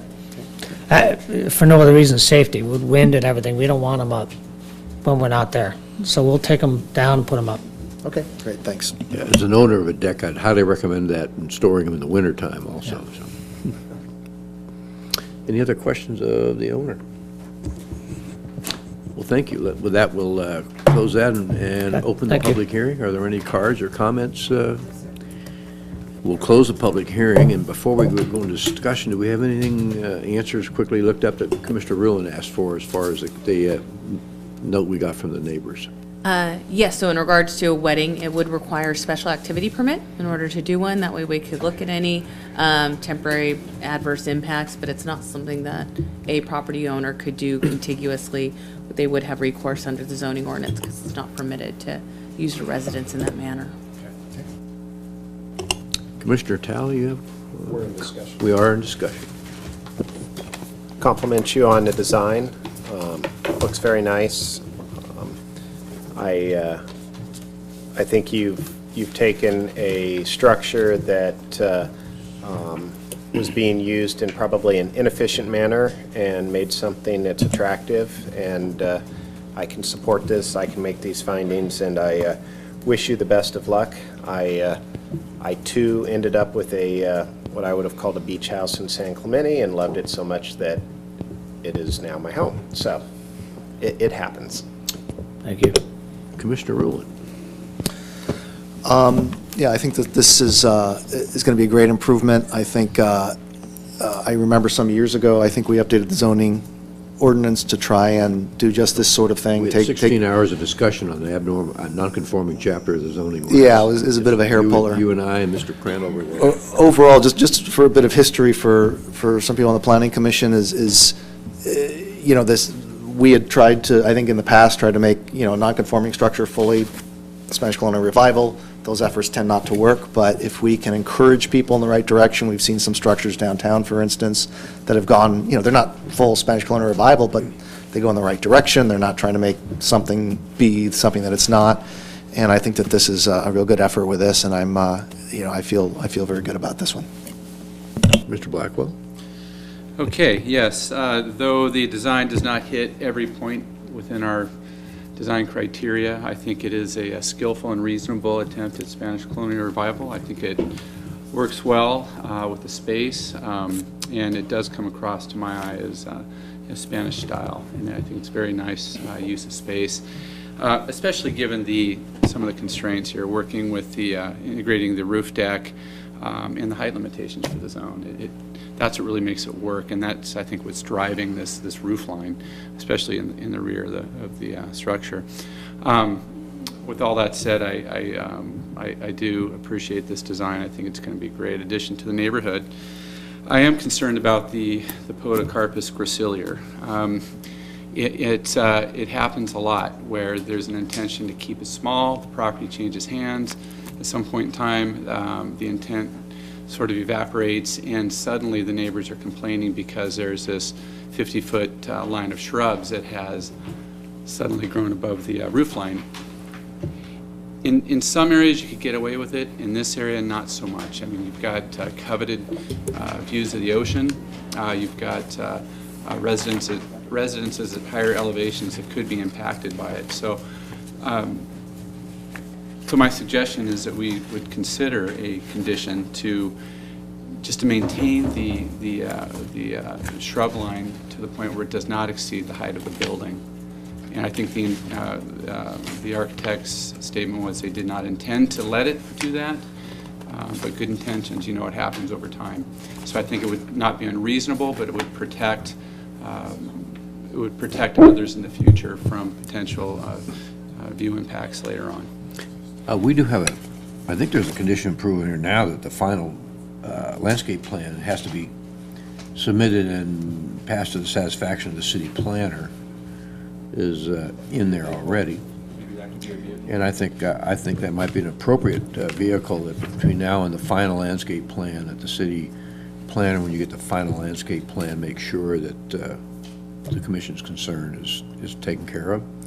And knowing Jim, I'm sure he'll find some equivalent screening thing, or between he and Pat Murphy, there's plenty of expertise to take care of it. Yeah. Let me wait in as we go across here. I'm sorry, No? or the height of the Plan. Landscaping. the roof line. Yeah. So the the landscaping now. Can't go above the roof line. Mm-hmm. Okay, thank you.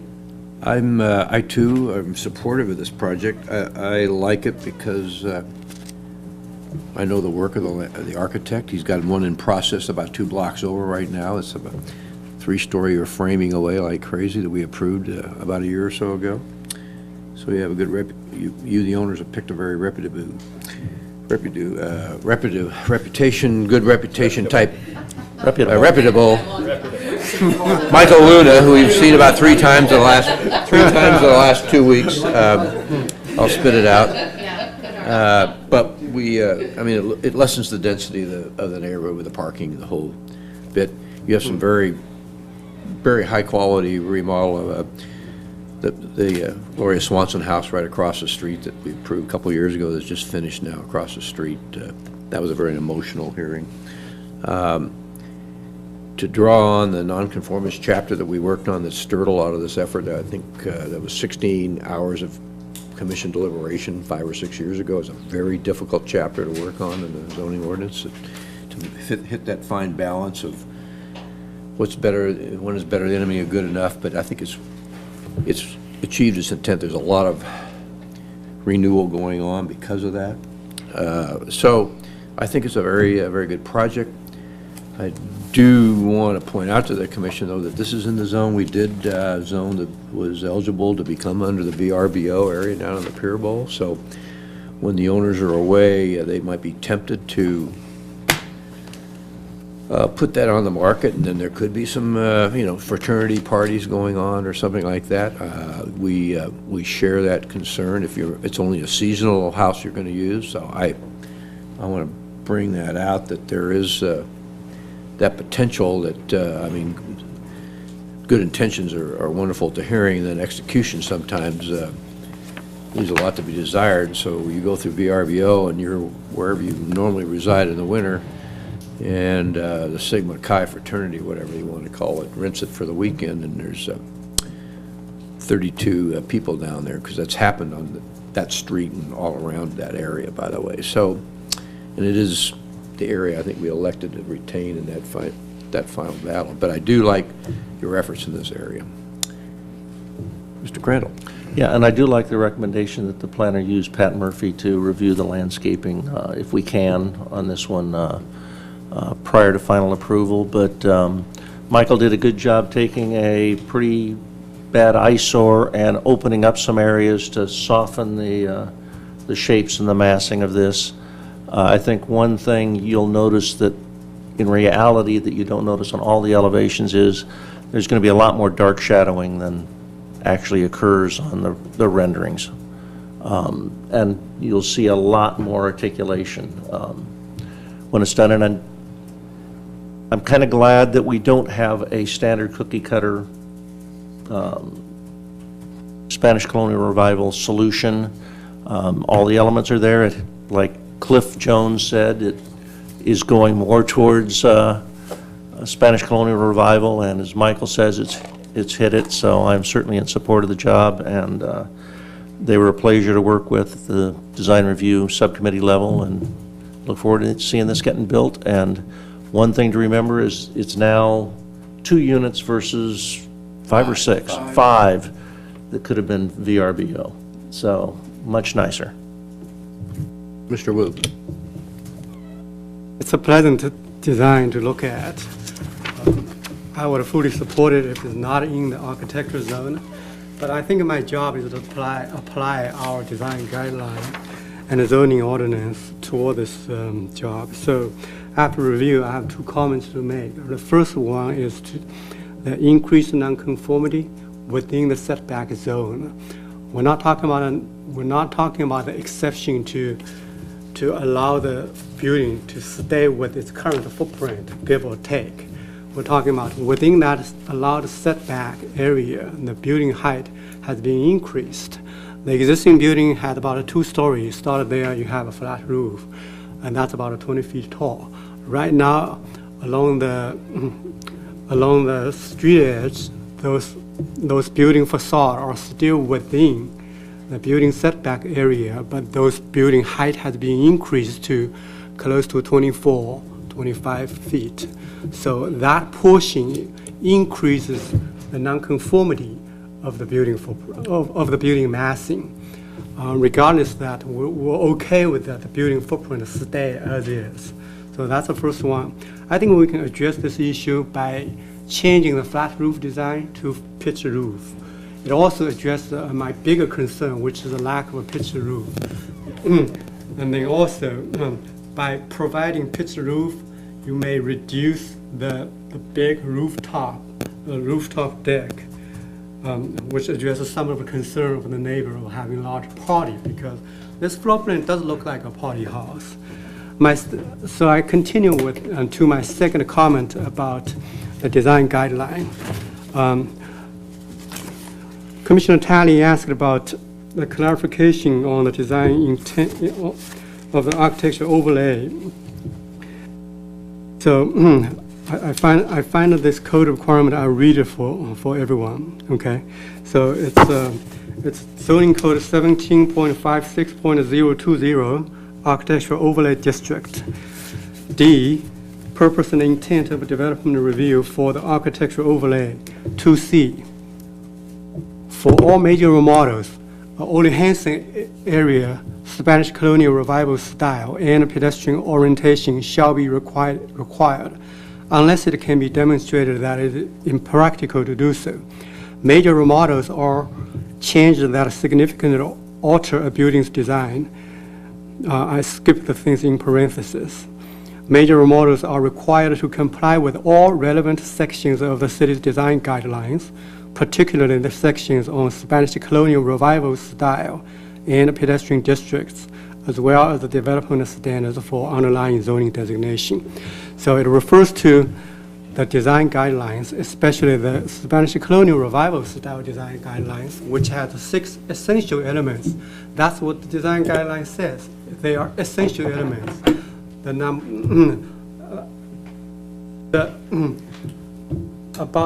Among the 6 at the very top, we're talking about design with a topo, pitched roof, low pitched roof, and breaking the building massing, as well as providing outdoor the transition between outdoor and indoor spaces. This design has everything, but it does not have the pitched roof, which is essential per our design guideline to be considered Ole Hansen era Spanish colonial revival style the city desires in this district. I repeat it, I love this architecture design, but when you put this design in that zone, you are subject to design guidelines, which apparently we're not on. There's no doubt that this design moved the original design toward the Spanish architecture design, but it's not there. It does not meet the design guideline. So for that reason, I cannot make the finding of the C, project architecture treatment complies with the architecture guidelines in the city design guidelines. I cannot make the finding G, the proposed project complies with the purpose and intent of the architectural overlay district, section 17.56.020, which I just read to you. And I hope that you can make the same finding. By the way, you've been a member of the design review subcommittee for the last year, so were you attended, did you review this project and design review? I reviewed, I had a strong opposition to this design, but it's not reflected in the design review comments, minutes here. Okay, just The wanted to design does clarify not that. reflect in my comments either. Oh, thank you. Commissioner Smith? Am I the last word here? I think Mr. Talley is Talley's light the on, last so. Darn, I always like to be the last guy. I can see that we're trending here. It seems like every planning commission meeting, it's another Luna building. Wonder how that is. I guess business must be good for you. And it's always a pleasure for me to see your work because I think you do a great job. And I would debate my fellow commissioner here about flat roofs and pitched roofs and all of that with colonial style. I've seen a number of flat roof Spanish colonial revival projects. I think there's a few of them in town, if I remember right. Right, Mike? Yeah. I think it's a great project. It has some nice form to it. Quite honestly, I think if you were to put a pitched roof on this thing, it would be more bulky, less graceful, and it would probably wipe out the view from the roof deck. So you wouldn't want to do that. And if I was the owner and I was the architect, I wouldn't want to do that either, given the fact that this is in a very prominent corner. It's taking advantage of the exposure, and I think it's a great fit for the neighborhood, and I'm all for it. Great project, lucky owners. Oh, I want to be your buddies too, Mr. Owners. Can I join the club? Mr. Talley? I just want to make one statement and remind the commission of what Mel told us at our last meeting, which is guidelines are guidelines, and they're to be guiding principles, but not principles that we have no discretion over. That's why it's before us, is because we're able to exercise those discretions. I have no idea whether the flat roof or the pitched roof would look better here. I know what I'm looking at looks good, and I've seen both in town. And so I have to defer to, the architects that are here. We have experts all around us, and it seems like we can have a reasonable debate on that, which leads me to believe that both are probably acceptable views. Commissioner, You want to make a motion? Yeah, I was going to make a motion if we're... oh, absolutely, Good. Commissioner Ruin. All right. Welcome back to the dais and make a motion, please. Thank you. I'll move that we adopt resolution number PC 17-023, a resolution of the Planning Commission of the City of San Clemente, California, approving Cultural Heritage Permit 16-227 Pasadena remodel, a request to remodel and convert a 5-unit residential building into a duplex located at 405 Pasadena Court. Motion by Commissioner Ruin, second by Commissioner Crandall. I'm sorry? Oh, with the comment about With the added condition of approval that the landscaping shall not exceed the height of the building and that the portacopis will be, I said that wrong, will be changed out with an appropriate plan to be approved by the. Second as amended. Okay, all in favor? Aye. Opposed? Passes 6-1. Thank you very much, everybody. Thank you, Michael. It was 6-4. Bart? Yeah, he did. Bart Crandall, second. Passes 6-1 with Commissioner Wu opposed. Okay. With that, we have no new business, no old business. We have a... I've got a question. A question on a new business? I just wanted to see if the traffic commission, the traffic engineer had followed up with the residents who were here last time. Do you know if that outreach occurred? I'm sorry, can you repeat that? No, remember at the last meeting, we had some residents that were here discussing traffic issues on, has that outreach occurred? I just kind of wanted to follow up on that. Over in La Ronda? Yes, it has, and the traffic engineer, Tom Frank, has been in contact with them. The residents had touched base with the city the following day, and that has initiated. Thank you. Yeah. Thank you. And since you mentioned traffic engineer, Jennifer Rosales is moving on to Costa Mesa. Costa Mesa, and there's a happy hour at 5 o'clock at Cotton's on Friday Friday. in her honor. Wish her good luck. Yeah, we're gonna miss her. Yeah. She's Yeah. part of the dynamic duo, so she's going to be dearly And missed. Tom is very, very, very saddened that she's leaving. Oh, of course. Tom Frank, yeah, they really worked.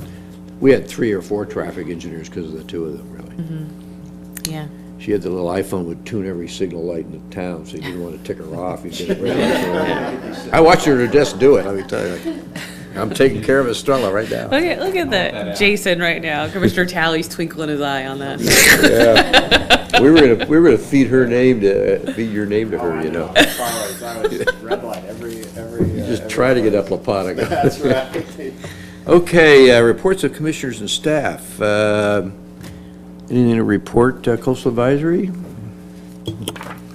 Well, I'll make this kind of quick. I attended my first meeting, and we elected a new chair with Susan Ambrose being our new chair.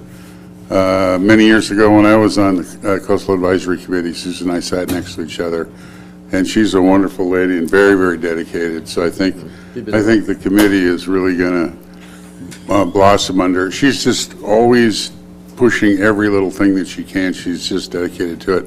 So it's really wonderful.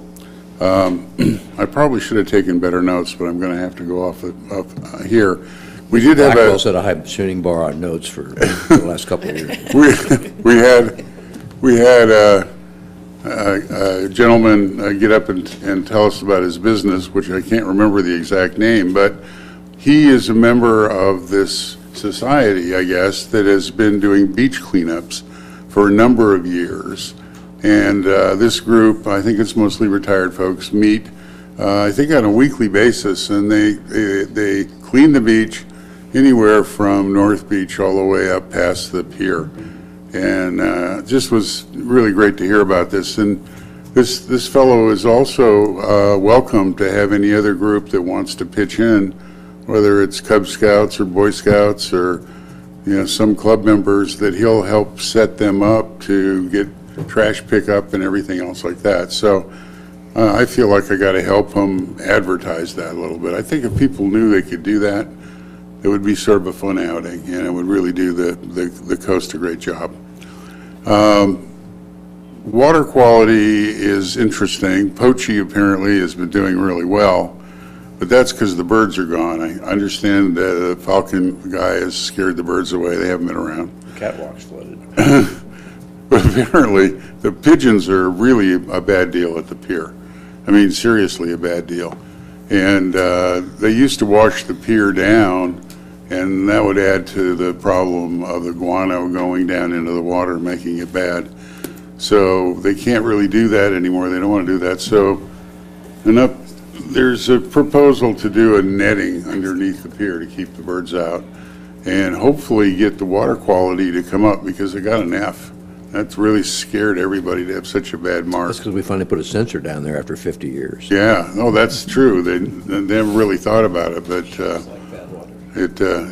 it's pretty amazing that there is an outflow there and there are birds. So they have to figure that out and get it cleaned up.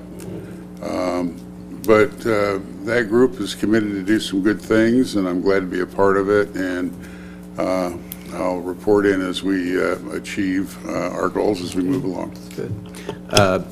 The Safety Task Force for the police effort matrix thing that I'm on will meet, its second meeting will be this Friday afternoon from 4 to 6. The Assistant City Manager picked Friday afternoons to meet from 4 to 6. After that, I'll try to get down and say goodbye to Jennifer. So we worked through a charter last time that I reported, and we're going to have a presentation from the county on the homeless situation. So that'd be one of the main speakers, kind of an appropriate topic like we've been talking about this evening. You all got the email, I think, from Amber of our schedule for the next month or so on the housing element and perturbations there too. So we have several more innings to go until the game goes to Sacramento for the rendition that takes us really to 2021. We got a long way to go. We got a long way tonight. I know not quite what staff had intended, but I think we've got a pretty good offering to go to council to work on, and then you can get some more feedback to brief them on it. So, Christina, thank you for coming tonight. We engaged you more than you probably expected, but we certainly were glad to have you here, and so I know you spent a lot of time traveling to Santa Ana and talking to the judge and the Shelter Coalition for past 2 years or so, so please keep it up, and Hopefully for not too long here. and so, yeah, we started early tonight because we thought we'd have a large crowd. Anything else on the tentative future agenda to discuss, City Planner? There was just one thing that I wanted to bring to follow up on, and that was there was a request to have Pure Pride come and give a presentation, and we did extend that offer, and they're very happy to do it, but unfortunately it was staff who needed to push it back a little bit just in order to address the housing element concerns and making sure that those study sessions were done. But they have agreed to the first meeting in October, so barring no other pushback with any other eminent thing that's a priority that comes up, Julia Darden has offered to come and give that presentation, so Yeah, we're very Julia, excited good. to have her. Yahoo! I've also, They're very excited. just through discussion with Amber and also Tom Frank, and Tom will get on tap here as soon as we get our way through this housing element there to come in for a traffic calming 101 situation, so that we can all kind of get baseline and everything. Yes. Yeah, we're going to give you, Some samples out in the- we're going to give you your Tesla suspension testers, right? And we've been asked, just to anyone who's a secretary on all the commissions have been asked to remind all the commission and committee members to please use their city email and check their city email. That is the only way that the city can correspond with you. Yep. So if everyone can be sure to do that on a regular basis, we would really appreciate it. And that's it I'm on from, there 3 times a day, or Once a day. yeah, that's plenty. Yeah, you're- anything else? you're good. Okay. There is a mobile app, so if you don't have it, you can get on your It's on phone. my phone, yeah. No. Well, with that, if there's any other discussion, I'll entertain a motion to adjourn. Or I'll do it. I'll do it. I move we adjourn to the regular Planning Commission meeting to be held at 6 PM on September 6, 2017, in council chambers at City Hall located at 100 Avenida Presidio, San Clemente, Do I California. have a 2nd? I'll second. Pardon I'm me? sorry, did we adjourn to the 6 o'clock planning commission meeting? It did, that's what he wrote. Thank you, I just wanted to verify. Okay. We have a motion by Crandall, second by Talley, all in favor? Aye. Opposed? Is that a 6 o'clock planning commission meeting? No, It doesn't say any studies.